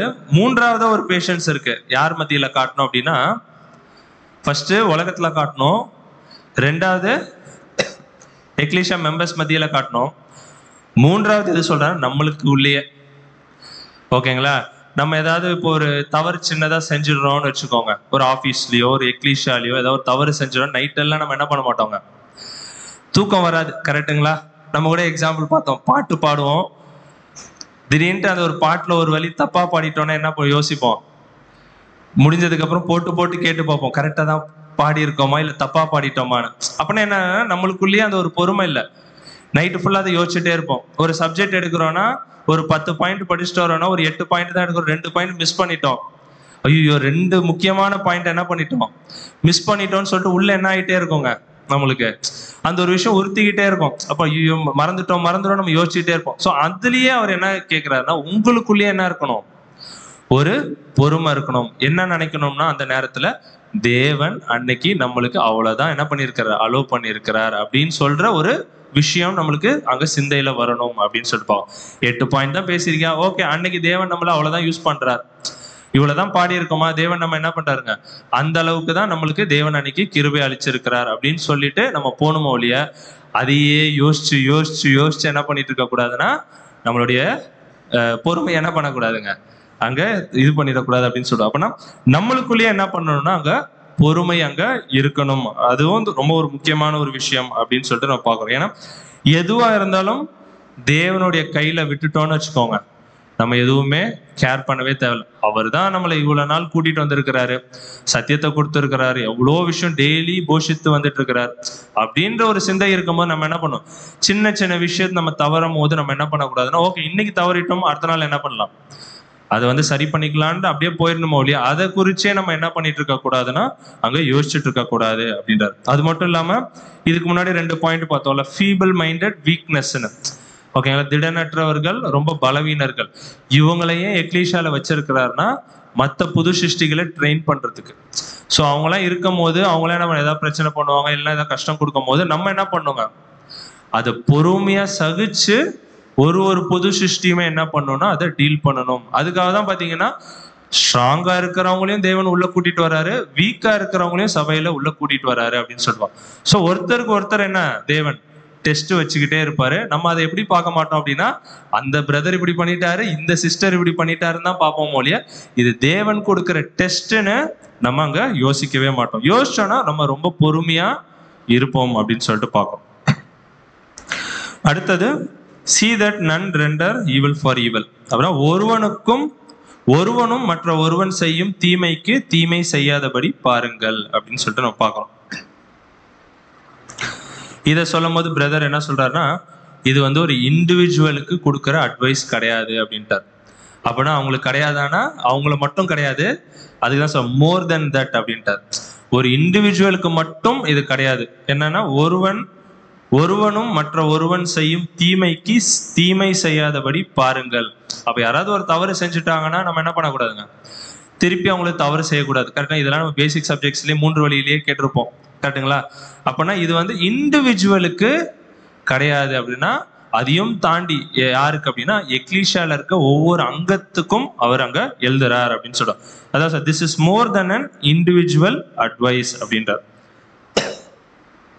இதுதான் எக்ஸாம்பிள் பார்த்தோம். என்னன்னா இப்ப நம்ம மட்டும் தீமை செய்யலன்னு வச்சுக்கோங்க, ஓகேங்களா? அதுதான் எக்ஸாம்பிள் பார்த்தோம். ஈவில் ஸ்பீக்கிங்னு வச்சுக்கோங்க, யாரையாவது குறிச்சு தப்பா பேசிட்டு இருக்கிறோம்னு வச்சுக்கோங்க. இப்ப நம்ம மட்டும் என்ன பண்றோம், அதை ஸ்டாப் பண்ணிடுறோம், ஓகேங்களா?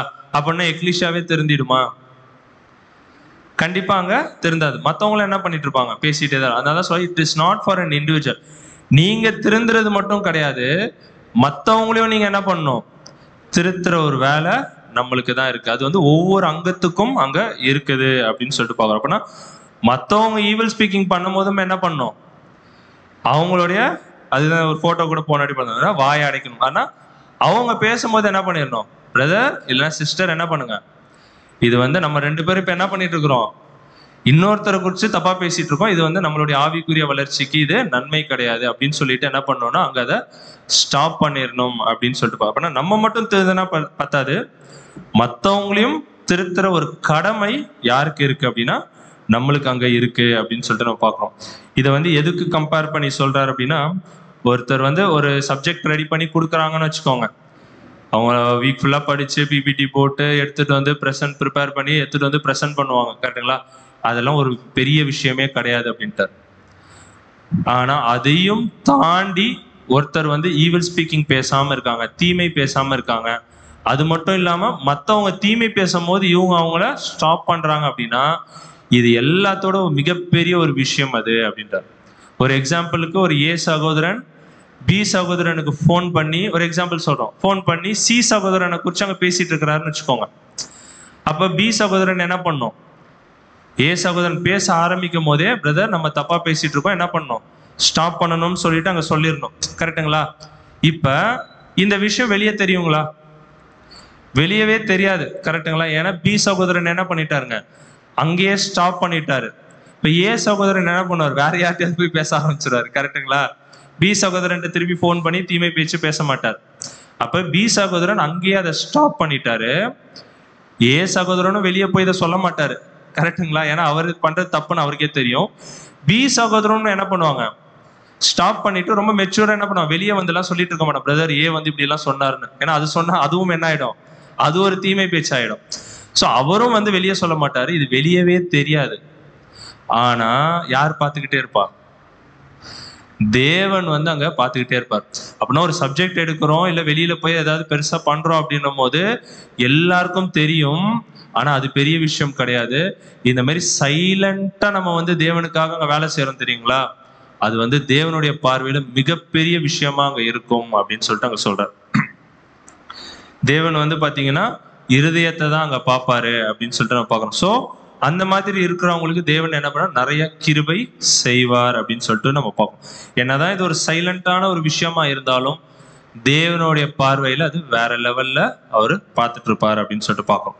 அப்படின்னா ஒரு எக்லீஷியா அப்படின்னு சொன்னாவே அது எப்படிதான் இருக்கணும்னா எல்லாரும் தவறு செய்வாங்க தான். ஏன்னா எல்லாருமே யாரு தாங்க, பலவீனர்களை தான் தேவன் உள்ள கூட்டிட்டு வச்சிருக்கிறாரு, எல்லாருமே தவறு செய்வாங்க தான்.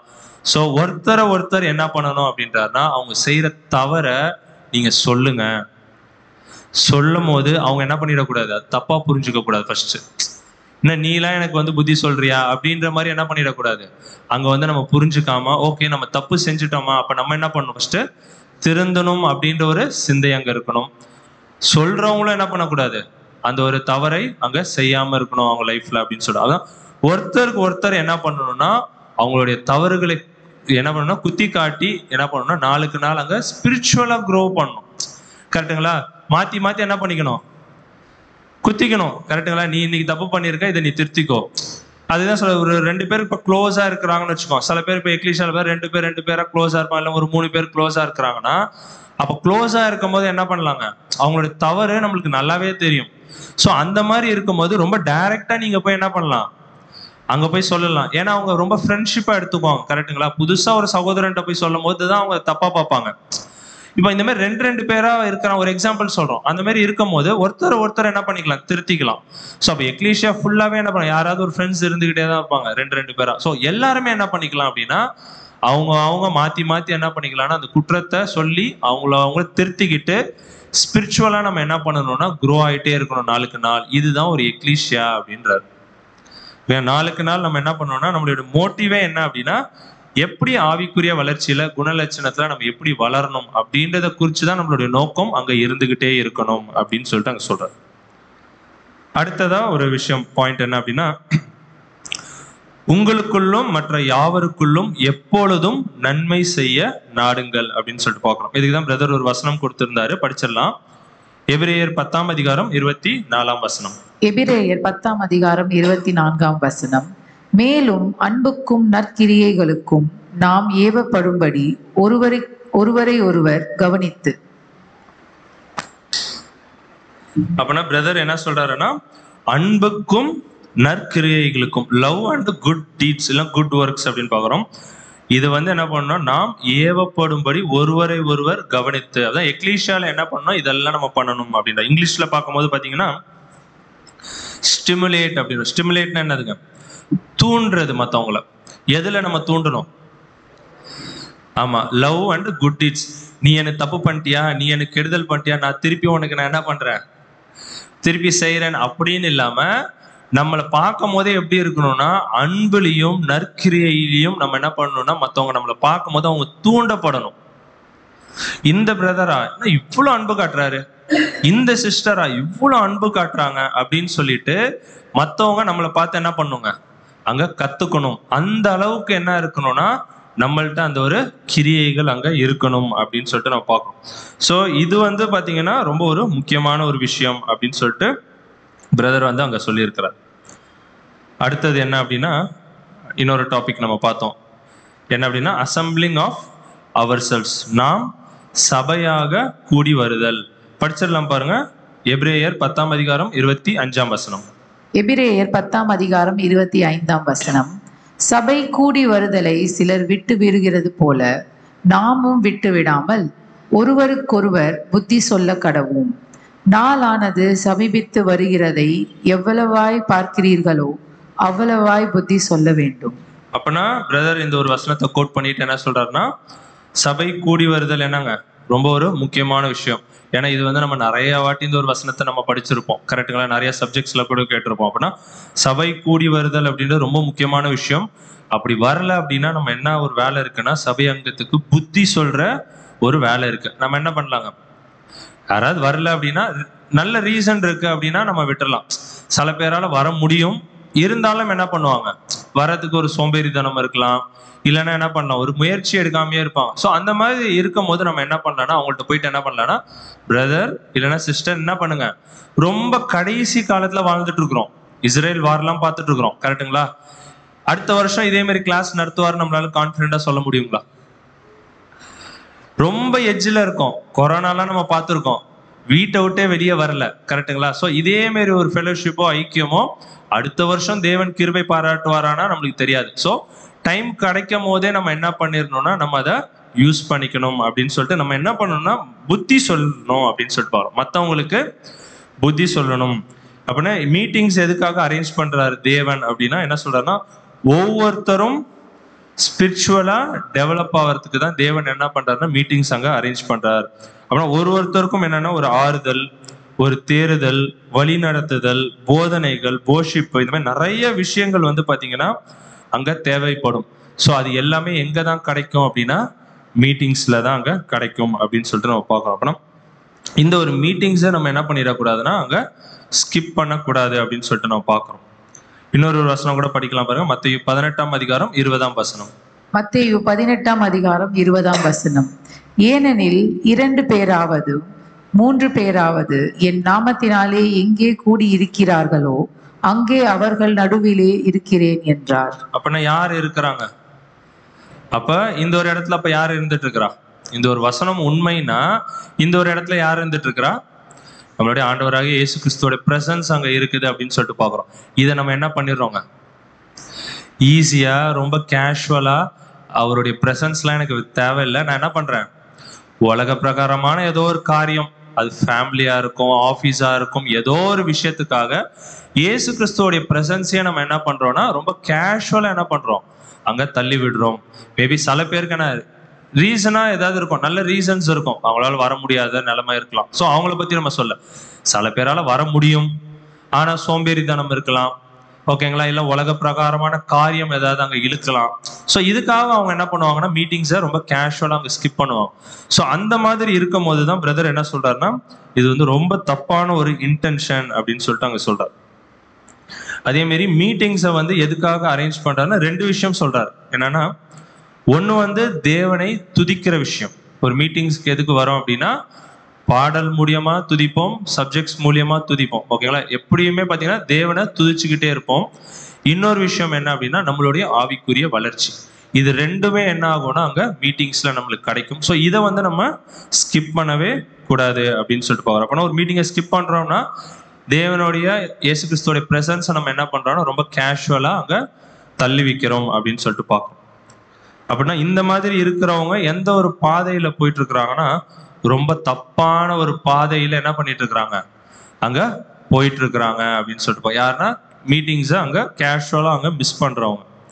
அதுக்குதான் பிரதர் நம்மளுடைய மூத்த சகோதரர் என்ன சொல்றாரு அப்படின்னா, மனுஷன் படைக்கப்படும் போதே அவன் எப்படி ஒரு சுபாவத்துல படைக்கப்பட்டிருக்கிறான் அப்படின்னு சொல்லிட்டு பார்த்தோம்னா, அவங்களுக்கு வந்து என்ன தேவைப்படுது அப்படின்னா ஒரு ஒரு ஒத்தாசை. ஓகேங்களா? ஒருத்தர் இன்னொருத்தருக்கு என்னவா இருக்கணுங்க, ஒரு ஒத்தாசையா, இல்லைன்னா ஒருத்தருக்கு இன்னொருத்தர் ஒரு ஹெல்ப்பரா, இல்லைன்னா டிபெண்டா, இன்னொன்னு என்ன சொல்லலாம் அப்படின்னா ஒரு ஐக்கியம், ஒரு நம்பிக்கை, ஒருத்தர் இன்னொருத்தரை நம்பிதான் வாழ்ற மாதிரி, இல்லைன்னா ஒருத்தர் இன்னொருத்தரை சேர்ந்துதான் வாழ்ற மாதிரி. இப்படிதான் தேவன் என்ன பண்ணி இருக்கிறாரா, மனுஷனே படைச்சிருக்கிறாராம். அப்படின்னா ஆதாம் தனிமையா இருப்பது நல்லதல்ல அப்படின்னு சொல்லிட்டு என்ன பண்ணாருங்க, அங்க ஸ்திரீயை அங்க எடுத்துட்டு வந்தார். அப்படின்னா தனிமையா இருக்கிறது நல்லதல்லன்ட்டு தேவனே அங்க சொல்லிட்டாரு. ஓகேங்களா? அப்படின்னா அவங்க என்ன பண்ணணும்னா இன்னொருத்தரை டிபெண்ட் பண்ணி தான் வாழணும்ட்டு தேவனே என்ன பண்றாரு, ஒரு ஒரு ஸ்ட்ரக்சர் அங்க கொடுத்துருக்கிறாரு அப்படின்னு சொல்லிட்டு நம்ம பார்க்கணும். இது வந்து பாத்தீங்கன்னா மனுஷர்களுக்கே. நம்மளாம் யாருங்க, புது சிருஷ்டிகள். அப்படின்னா புது சிருஷ்டிகள் ஒருத்தரை ஒருத்தர் எப்ப சார்ந்து இருப்பாங்க, வீட்டுல உட்காந்துக்கிட்டே இருந்தாவா? மீட்டிங்ஸ் வந்தாதான் அவங்களால என்ன பண்ண முடியுங்க, ஒருத்தரை டிபெண்ட் பண்ண முடியும், ஒருத்தருக்கு ஒருத்தருக்குள்ள ஒரு ஐக்கியம் வரும், ஒருத்தரை நம்புவாங்க, ஒருத்தருக்கு ஒருத்தருக்குள்ள ஒரு சேர்ந்து வாழ்வாங்க. நிறைய விஷயங்கள் தேவன் வெறும் சப்ஜெக்ட்ல மட்டும் சொல்லி தர மாட்டார். கரெக்டுங்களா? ஒரு பிரதரோட கிரியையினாலேயோ இல்ல அவங்கள்ட்ட பேசும் போதோ நிறைய விஷயத்த ஒரு பிரதர் மூலியமா ஒரு சிஸ்டர் மூலியமா கூட என்ன பண்ணுவாருங்க, அங்க சொல்லி கொடுப்பார். கரெக்டுங்களா? ஸோ அதெல்லாம் எங்க தான் நம்மளுக்கு கிடைக்கும் அப்படின்னா மீட்டிங்ஸுக்கு வரும்போது தான், தேவனுடைய பிள்ளைகள் அங்க மீட் பண்ணும் போதுதான் என்ன கிடைக்கும் அப்படின்னா அந்த ஒரு விஷயங்கள் எல்லாமே அங்க கிடைக்கும் அப்படின்னு சொல்லிட்டு நம்ம பார்க்கணும். ஒரு மனுஷன் இன்னொரு மனுஷனை அங்க சார்ந்து இருக்கணும் அப்படின்னு சொல்லிட்டு பார்க்கிறோம். இது மனுஷர்களுக்கே. புது சிருஷ்டிகள் அப்படின்னு சொல்லும் போது கண்டிப்பா என்னன்னா அது தேவைப்படுது அப்படின்னு சொல்லிட்டு நம்ம பார்க்கிறோம்.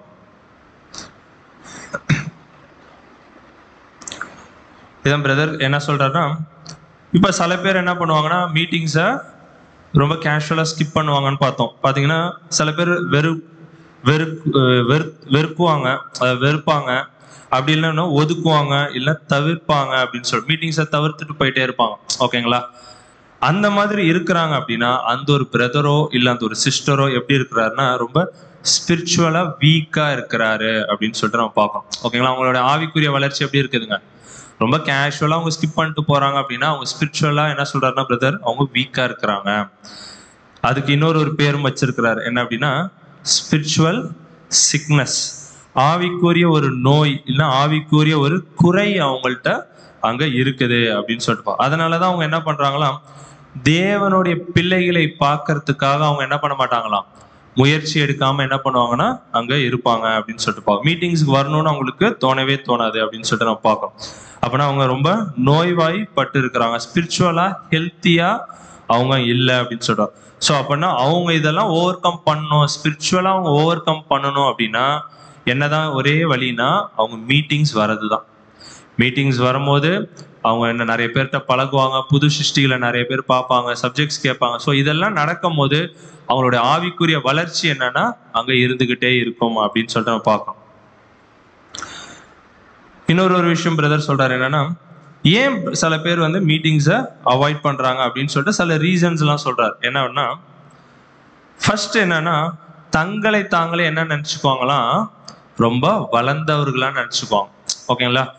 They think they are grown அப்படின்னு. ரொம்ப வளர்ந்துட்டோம் அதனால என்ன தேவையில்லைங்க, மீட்டிங்ஸ் எல்லாம் போக தேவையில்ல, அப்புறம் எனக்கு தெரியாத விஷயத்தையும் அங்க சொல்லிட போறாங்க. புரியுதுங்களா? ஸோ அந்த மாதிரி அவங்கள என்ன பண்ணிக்குவாங்கன்னா ரொம்ப வளர்ந்தவர்களா அங்க நினைச்சுக்குவாங்க.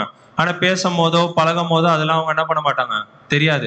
ஆனா இந்த மாதிரி விஷயத்துல கிரியையில என்ன ஆயிடுங்க, ஈஸியா நம்ம கண்டுபிடிச்சிடலாம் அப்படின்னு சொல்லிட்டு. அப்படின்னா அவங்களுக்குள்ள ஒரு மேலான ஒரு நினைப்பு இருக்கும், மிஞ்சி அவங்கள என்ன பண்ணிக்குவாங்கன்னா நினைச்சுக்குவாங்க அப்படின்னு சொல்லிட்டு அவங்க பிரதர் சொல்றாரு.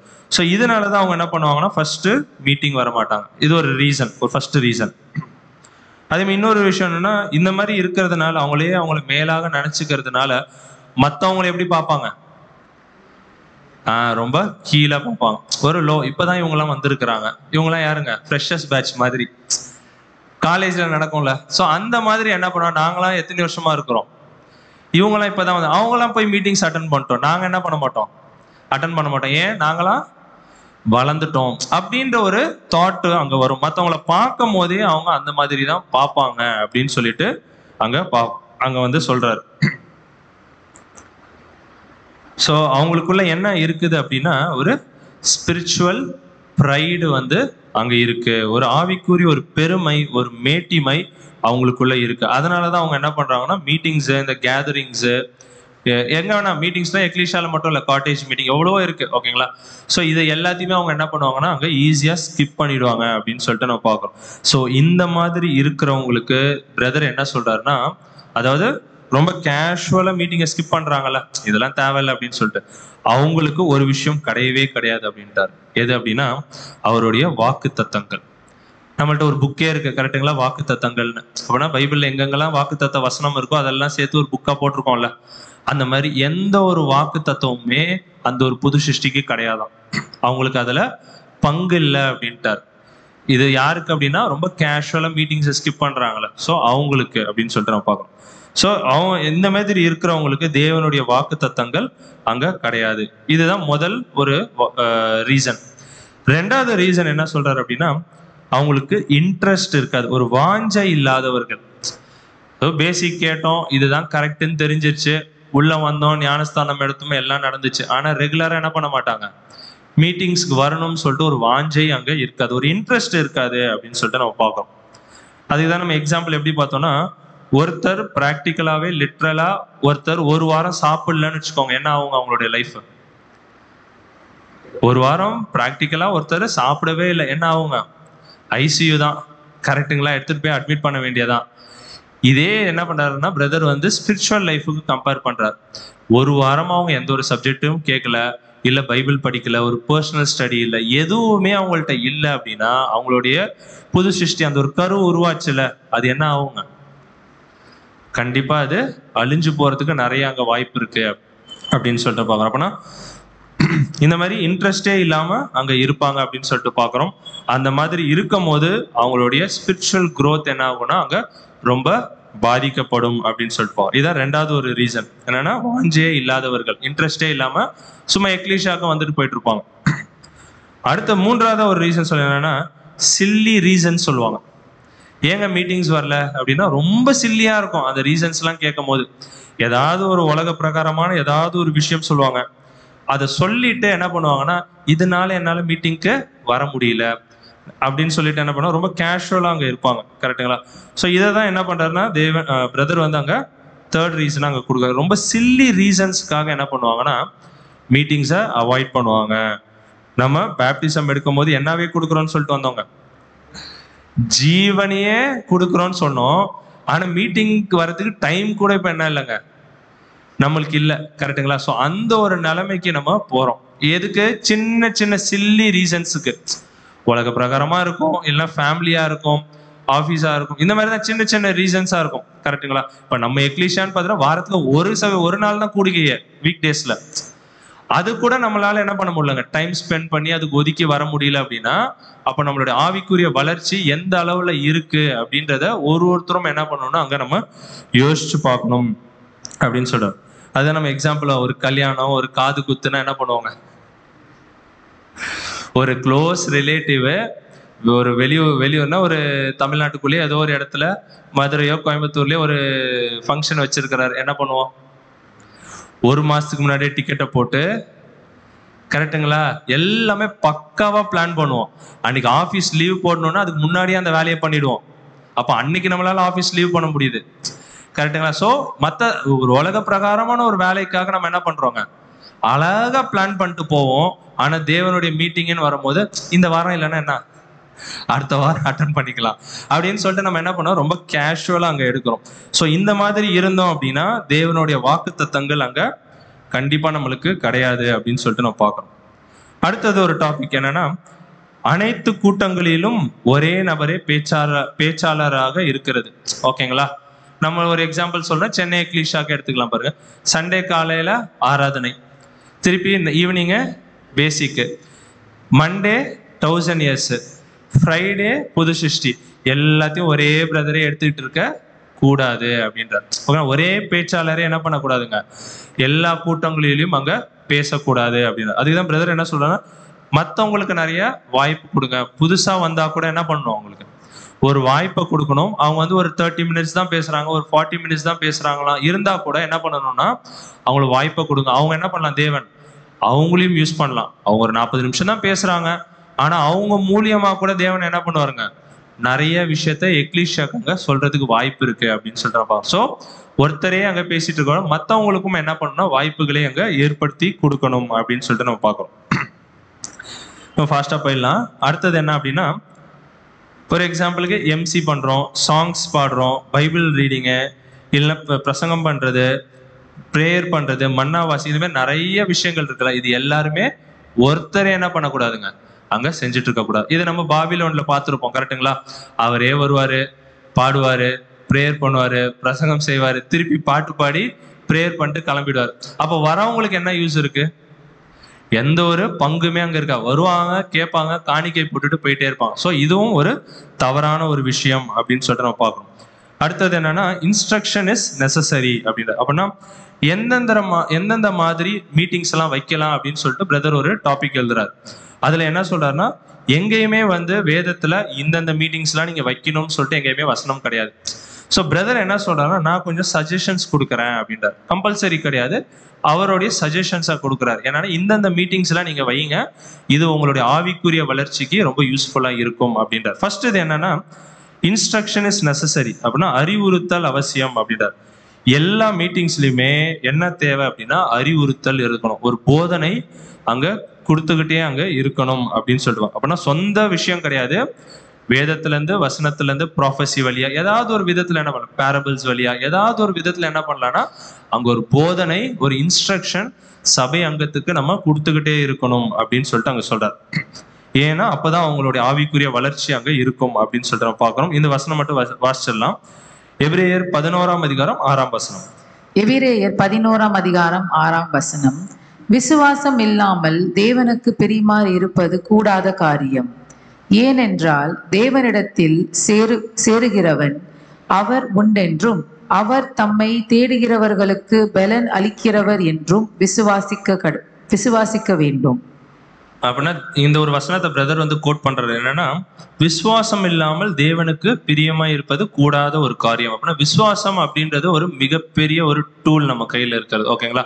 அது இல்லாம நம்ம என்ன பண்ண முடியாதுங்க, தேவனுக்கு பிரியமாலாம் அங்க நடக்க வாய்ப்பே கிடையாது. ஓகேங்களா? இது எதுக்கு அங்க கோட் பண்றாருன்னா, சில பேர் என்ன சொல்லுவாங்கன்னா, இது கேஷுவலா சொல்றது உண்டு. என்னன்னா, கேரக்டர் தாங்க ரொம்ப முக்கியம். கரெக்டுங்களா? கிறிஸ்துவின் குணலட்சணம் இருந்தா என்ன பண்ணிடலாம், சபையா போயிடலாம்ல. எதுக்கு நீங்க போய் ரொம்ப வந்து போதனை இல்லை ரொம்ப டீப் ஸ்டடி, ஸோ மற்ற விஷயங்கள்லாம் நீங்க எதுக்கு ரொம்ப கான்சென்ட்ரேட் பண்றீங்க? நீங்க சப்ஜெக்ட்ஸ் என்ன பண்ணுங்க, வெறும் கேரக்டர் ஸ்டடியாவே நீங்க எடுத்துட்டு இருக்கீங்க. ஏன்னா கேரக்டர் தான் ரொம்ப முக்கியம் அப்படின்னு சொல்லிட்டு சொல்றது வழக்கம். கரெக்டுங்களா? ஏன்னா கேரக்டர் ரொம்ப முக்கியம் தான், தேவையில்லைன்னு சொல்லல, அதுவும் முக்கியம் தான். ஆனா பிரதர் என்ன சொல்றாருன்னா, அந்த ஒரு கேரக்டர் எப்ப தெரியுமா வளரும்? ஆமா, இந்த விசுவாசத்தின் மூலியமா தான், இந்த போதனை மூலியமா, இந்த ஒரு இன்ஸ்ட்ரக்ஷன்ஸ் கொடுக்க தான் இந்த ஒரு விசுவாசம் என்ன ஆகும், நம்மளுக்குள்ள வளரும். விசுவாசம் வளர்ந்தாதான் தேவனை என்ன பண்ண முடியுங்க, அங்க பிரியப்படுத்த முடியும் அப்படின்னு சொல்லிட்டு பார்க்கறோம். அப்படின்னா யாராவது வந்துட்டு இல்லைங்க கேரக்டர் தான் ரொம்ப முக்கியம், டாக்டரின் உபதேசம்லாம் செகண்டரி அப்படின்னா பிரதர் என்ன சொல்றாரு, அது ஒரு வஞ்சனை அப்படின்ட்டார். ரெண்டுமே அங்க முக்கியம். ஏன்னா நம்ம எந்த அளவுக்கு நம்ம வந்து அந்த ஒரு சத்தியத்தை உள்வாங்குறோமோ அந்த அளவுக்கு தான் நம்மளால என்ன பண்ண முடியும்னா அங்க கேரக்டரே காட்ட முடியும். ஸோ கேரக்டர் முக்கியம் தான், ஆனா அதுக்குன்னு மற்ற டாக்டரின்ஸ் எல்லாம் என்ன பண்ணிடக்கூடாது, நம்ம ஒதுக்கிடக்கூடாது. அது வந்து ஒரு வஞ்சனையா போயிடும் அப்படின்னு சொல்லிட்டு அங்க பிரதர் சொல்றாரு. இன்னொரு விதமான ஒரு மீட்டிங், ஃபர்ஸ்ட் இது பார்த்ததுன்னா எல்லா மீட்டிங்ஸ்லயும் போதனை கண்டிப்பா அங்க இருக்கணும்னு பார்த்தோம். ரெண்டாவது என்னன்னா குரூப் டிஸ்கஷன்ஸ். அப்படின்னா இது எதுக்கு இந்த மாதிரி ஒரு மீட்டிங் வைக்க சொல்றாரு அப்படின்னா, இப்போ ஒருத்தர் இங்க இருந்து சப்ஜெக்ட் எடுக்கிறாருன்னு வச்சுக்கோங்க, கீழே ஒரு 50 பேர் இருக்காங்க, எல்லாருக்கும் ஒரே மாதிரி போய் அங்க புரியுமா அப்படின்னா கண்டிப்பா புரியாது. கரெக்டுங்களா?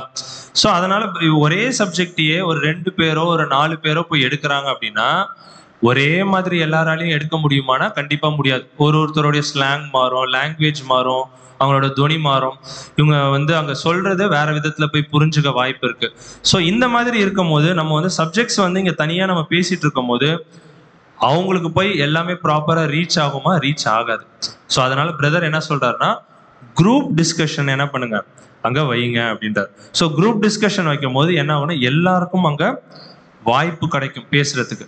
ஸோ அப்போ எல்லாருமே என்ன பண்ணுவாங்க, பேசும்போது அவங்க எந்த அளவுல புரிஞ்சிருக்கிறாங்க அப்படின்றது நம்மளுக்கு வெளியே வரும். கரெக்டுங்களா? ஒரே ஒரு கான்செப்ட் எடுத்துட்டு பேசுறோம்னா கூட இங்க இருந்து சப்ஜெக்டா எடுக்கிறத விட நீங்க ஒரு குரூப் டிஸ்கஷன் மாதிரி வைக்கும் போது என்ன ஆகும் அப்படின்னா இன்னும் நல்ல புரிதல் வரும் மற்ற எக்லீஷியா மெம்பர்ஸுக்கு அப்படின்னு சொல்லிட்டு அங்க சொல்றாரு.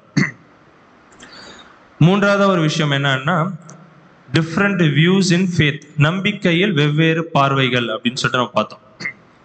என்ன அப்படின்னா எக்லீஷியால தான் இருப்பாங்க, ஆனா அவங்க என்ன பண்ணுவாங்க வேற ஒரு நம்பிக்கையில இருக்கலாம். அதுக்கு தான் ஒரு எக்ஸாம்பிள் பார்த்தோம். என்னன்னா இயேசு கிறிஸ்துவோட 2ஆம் வருகை அப்படின்னு சொல்லிக்கிறோம். இல்ல 1000 years ஸ்டார்ட் ஆயிடுச்சா ஸ்டார்ட் ஆகலையா, ஏதோ ஒரு விஷயம் நம்ம எடுத்துக்கலாம். ஸோ இதுல திடீர்னு அவங்களுக்கு ஒரு மாற்று கருத்து இருக்குன்னு வச்சுக்கோங்க. அப்ப என்ன பண்ணும், அவங்கள்ட்ட அந்த ஒரு மாற்று கருத்து இருக்கு அப்படின்றது நம்மளுக்கு தெரியாம போயிடும் ஃபர்ஸ்ட். ஓகேங்களா? ஸோ இந்த மாதிரி ஒரு மீட்டிங் எதுக்கு அப்படின்னா மாற்று கருத்து டிஃப்ரெண்டான ஒரு விசுவாசம் இருக்கும்ல, அது அவங்கள்ட்ட இருக்கும் போது அந்த மாதிரி யார்ட்டையாவது இருக்குன்னா அவங்கள முன்னாடி வந்து என்ன பண்ணணும், பேச சொல்லணும். பிரதர் உங்க விசுவாசம் ஏதோ டிஃப்ரெண்டா இருக்குன்றீங்களா, அதை நீங்க என்னன்னு வந்து என்ன பண்ணுங்க எக்லீஷியாவுக்கு முன்னாடி வந்து பேசுங்க. அப்பதான் நீங்க என்ன ஒரு விசுவாசத்துல இருக்கீங்கன்னே நம்மளுக்கு தெரியும் அப்படின்ற. ஸோ அவங்களுக்கு என்ன பண்ணணும்னா ஃபர்ஸ்ட் சான்ஸ் கொடுக்கணும் அப்படின்னு சொல்லி, அப்படின்னா ஒரு ப்ராட் மைண்ட் இருக்கும் எக்லீஷியாவுக்கு. அவங்கள இவங்க மட்டும் என்னங்க தனியா ஒரு விசுவாசத்துல இருக்காங்க ஒதுக்கிடாம அவங்களுக்கு என்ன பண்ணணும்னா ஒரு வாய்ப்பை ஏற்படுத்தி கொடுத்து அவங்க என்னதான் அப்படி விசுவாசம் வச்சிருக்காங்க அப்படின்றத கேட்கணும் அப்படின்னு சொல்லிட்டு நம்ம பார்க்கணும். இப்ப அவங்க சொல்றது தப்பா இருந்துச்சுன்னா நம்ம உடனே என்ன பண்ணலாம், எக்லீஷியா மெம்பர்ஸ் வசனத்தின் மூலியமா பிரதர் இது நீங்க நினைச்சிட்டு இருக்கிறது தப்பு, வசனம் இப்படி சொல்லுது அப்படின்னு சொல்லிட்டு அவங்கள்ட்ட இமீடியட்டா சொல்லிடலாம். இல்ல அவங்க சொல்றது கரெக்டா இருந்துச்சுன்னா எக்லீஷியா என்ன பண்ணணும்னா ரொம்ப சந்தோஷமா நீங்க என்ன பண்ணணும்னா அதை அக்செப்ட் பண்ணிக்கணும் அப்படின்னு சொல்லிட்டு அங்க பிரதர் சொல்றாரு. ரொம்ப சந்தோஷமா நம்ம என்ன பண்ணணும்னா அதை அக்செப்ட் பண்ணிக்கணும். எக்லீஷியாவுக்கு அது ரொம்ப யூஸ்ஃபுல்லா இருக்கும் அப்படின்னு சொல்லிட்டு நம்ம பார்க்கணும். ஆனா இந்த மாதிரி ஒரு மீட்டிங்ஸை நம்ம வைக்காம போயிட்டோம்னா என்ன ஆயிடும் அப்படின்னு பிரதர் சொல்றாருன்னா, நீங்க என்னதான் கிளாஸ் எடுத்தாலும் வாரம் 4 கிளாஸ் எடுத்தாலும் அது அவங்களுடைய சிந்தைக்கு போகவே போகாது. கரெக்டுங்களா? அவங்க என்ன பண்ணுவாங்க, வேற ஒரு விசுவாசத்துல அவங்க ஒரு வேற ஒரு நினைப்புலயே என்ன பண்ணிட்டு இருப்பாங்கன்னா அங்க வாழ்ந்துட்டு இருப்பாங்க.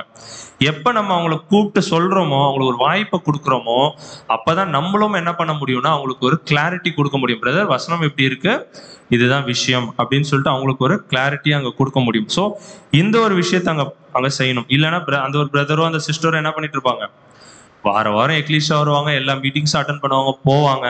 ஆனா எந்த ஒரு விஷயமுமே சத்தியமே என்ன ஆகுதுன்னா அவங்களுக்கு உள்ளேயே போகாது. ஏன்னா அவங்க ஆல்ரெடி வேற ஒரு நினைப்புல அங்க உட்காந்துட்டு இருப்பாங்க அப்படின்னு சொல்லிட்டு நம்ம பார்க்கறோம். ஸோ இதுவும் நம்ம என்ன பண்ணணும்னா அங்க ஏற்படுத்தி அங்க வைக்கணும் அப்படின்னு சொல்லிட்டு நம்ம பார்க்கறோம்.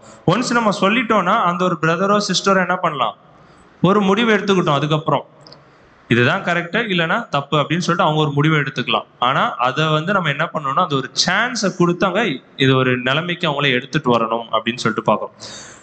இன்னொரு ஒரு மீட்டிங் என்ன சொல்லியிருந்தார் அப்படின்னா விட்னஸ் மீட்டிங், சாட்சி கூட்டம் அப்படின்னு சொல்லிட்டு நம்ம பார்க்கறோம். இது எதை குறிச்சதா இருக்கணும் அப்படின்னா காட்ஸ் ப்ரொவிடன்ஸ், அப்படின்னா தேவன் எந்த அளவுக்கு ஒரு புது சிருஷ்டியும் அங்க வழி நடத்துறார். நம்மளுடைய வாழ்க்கையில ரீசெண்டா தேவன் வந்து எந்த அளவுக்கு நம்மளை வழி நடத்தி இருக்கிறார் அப்படின்ற ஒரு விஷயத்த குறித்து அங்க பேசணும் அப்படின்னு சொல்றோம். இதுக்கும் ஒரு வாய்ப்பை ஒவ்வொரு எக்லீஷியா மெம்பர்ஸ்க்கும் நம்ம என்ன பண்ணணும் அங்க ஏற்படுத்தி அங்க கொடுக்கணும் அப்படின்னு சொல்றோம்.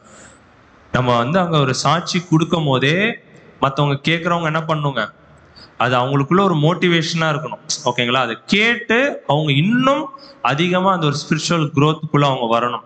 அதை விட்டுட்டு நம்ம என்ன பண்ணிட்டு இருக்க கூடாதுன்னா அங்க வந்துட்டு சும்மா கதை பேசிக்கிட்டு இல்லைன்னா நான் பேப்டிசம் எடுக்கிறதுக்கு முன்னாடி இப்படி இருந்தேன் அப்படி இருந்தேன், இதெல்லாம் நம்மளுக்கே தெரிஞ்ச விஷயம் தான். ஸோ அதெல்லாம் வந்து நம்ம பேசாம ரீசண்டா நம்மளுடைய ஆவிக்குரிய வளர்ச்சி எப்படி இருந்தது, தேவன் எந்த அளவுல நம்மளுக்கு வந்து அங்க கைட் பண்ணார் அப்படின்ற ஒரு விஷயத்த அங்க வந்து நம்ம சொல்றவர்களா அங்க இருக்கணும் அப்படின்னு சொல்லிட்டு நம்ம பார்க்கணும்.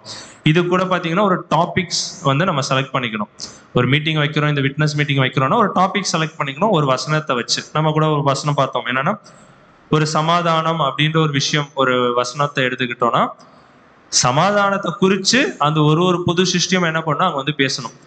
ரீசண்டா எனக்கு வந்து இவ்வளவு பிரச்சனை வந்துச்சு, ஆனா நான் எவ்வளவு சமாதானமா அங்க இருந்தேன், எப்படி நான் வந்து அதை டீல் பண்ணேன், தேவன் என்னை எப்படி கைட் பண்ணார் அப்படின்னு நம்ம சொல்லும் போது மற்ற புது சிருஷ்டிகளுக்கு அது எப்படி இருக்குங்க, ஒரு மோட்டிவேஷனா அங்க இருக்கும் அப்படின்னு சொல்லிட்டு. ஸோ அந்த மாதிரி விஷயத்தை குறித்து நம்ம என்ன பண்ணலாம்னா ஒரு மீட்டிங் அங்க வைக்கலாம் அப்படின்னு சொல்லிட்டு நம்ம பார்க்குறோம்.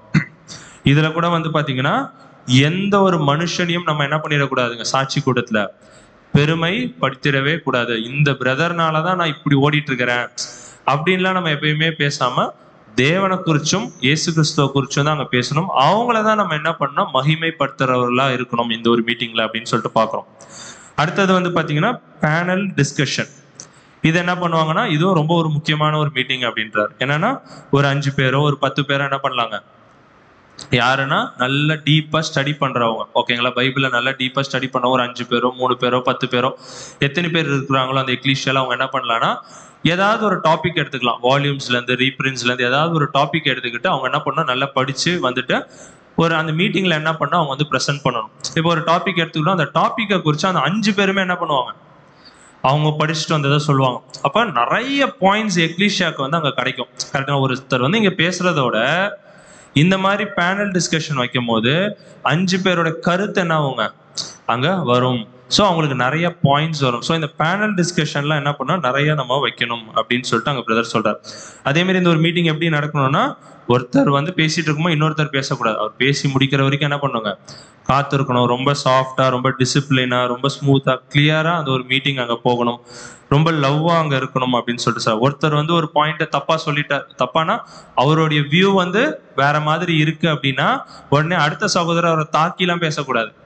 அவரோட வியூ அது இருக்குது, இது வந்து இதுவும் வந்து பிரதரோ இல்ல வசனமோ இது வந்து இருக்குது அப்படின்னு சொல்லி இவரும் ரொம்ப ஹம்பலா என்ன பண்ணலாம்னா அவருடைய பாயிண்ட்ஸ் அங்க எடுத்து வைக்கலாம் ஒழிய அவர் பேசிட்டாருன்னு சொல்லிட்டு நம்ம என்ன பண்ணிட்டு இருக்க கூடாது, அங்க போயிட்டு அங்க ஒரு சண்டை போடுறதோ அந்த மாதிரி விஷயம்லாம் அங்க இருக்கா. ரொம்ப டிசிப்ளினா ரொம்ப அன்போட என்ன பண்ணோம் இந்த ஒரு பேனல் டிஸ்கஷன் அப்படின்ற ஒரு விஷயம் அங்க இருக்கணும் அப்படின்னு சொல்லிட்டு பாக்குறோம்.